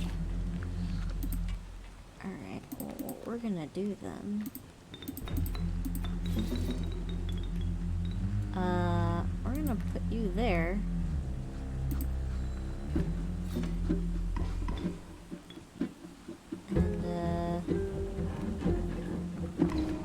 Oh, fuck me, that's a problem. Okay. Oh, shit. I can't afford it. afford it. I can't afford it.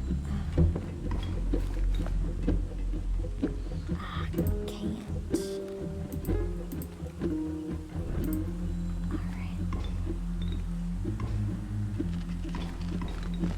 Oh, man.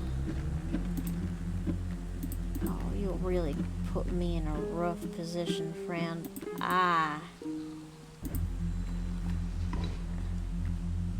As you well may know, I can't afford it.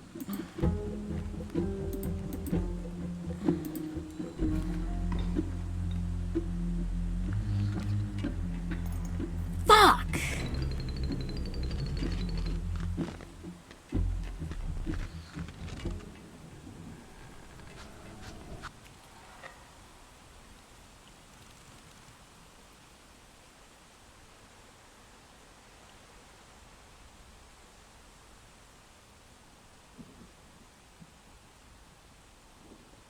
Tried so hard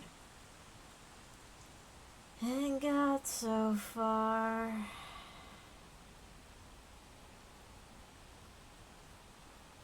But in the end, it didn't even matter. I had to fall to lose it all.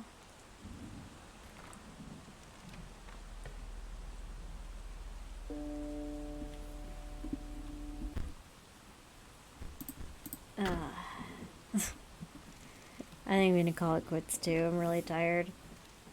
Oh my god. It was just a few misplays that just completely dicked me. God damn it.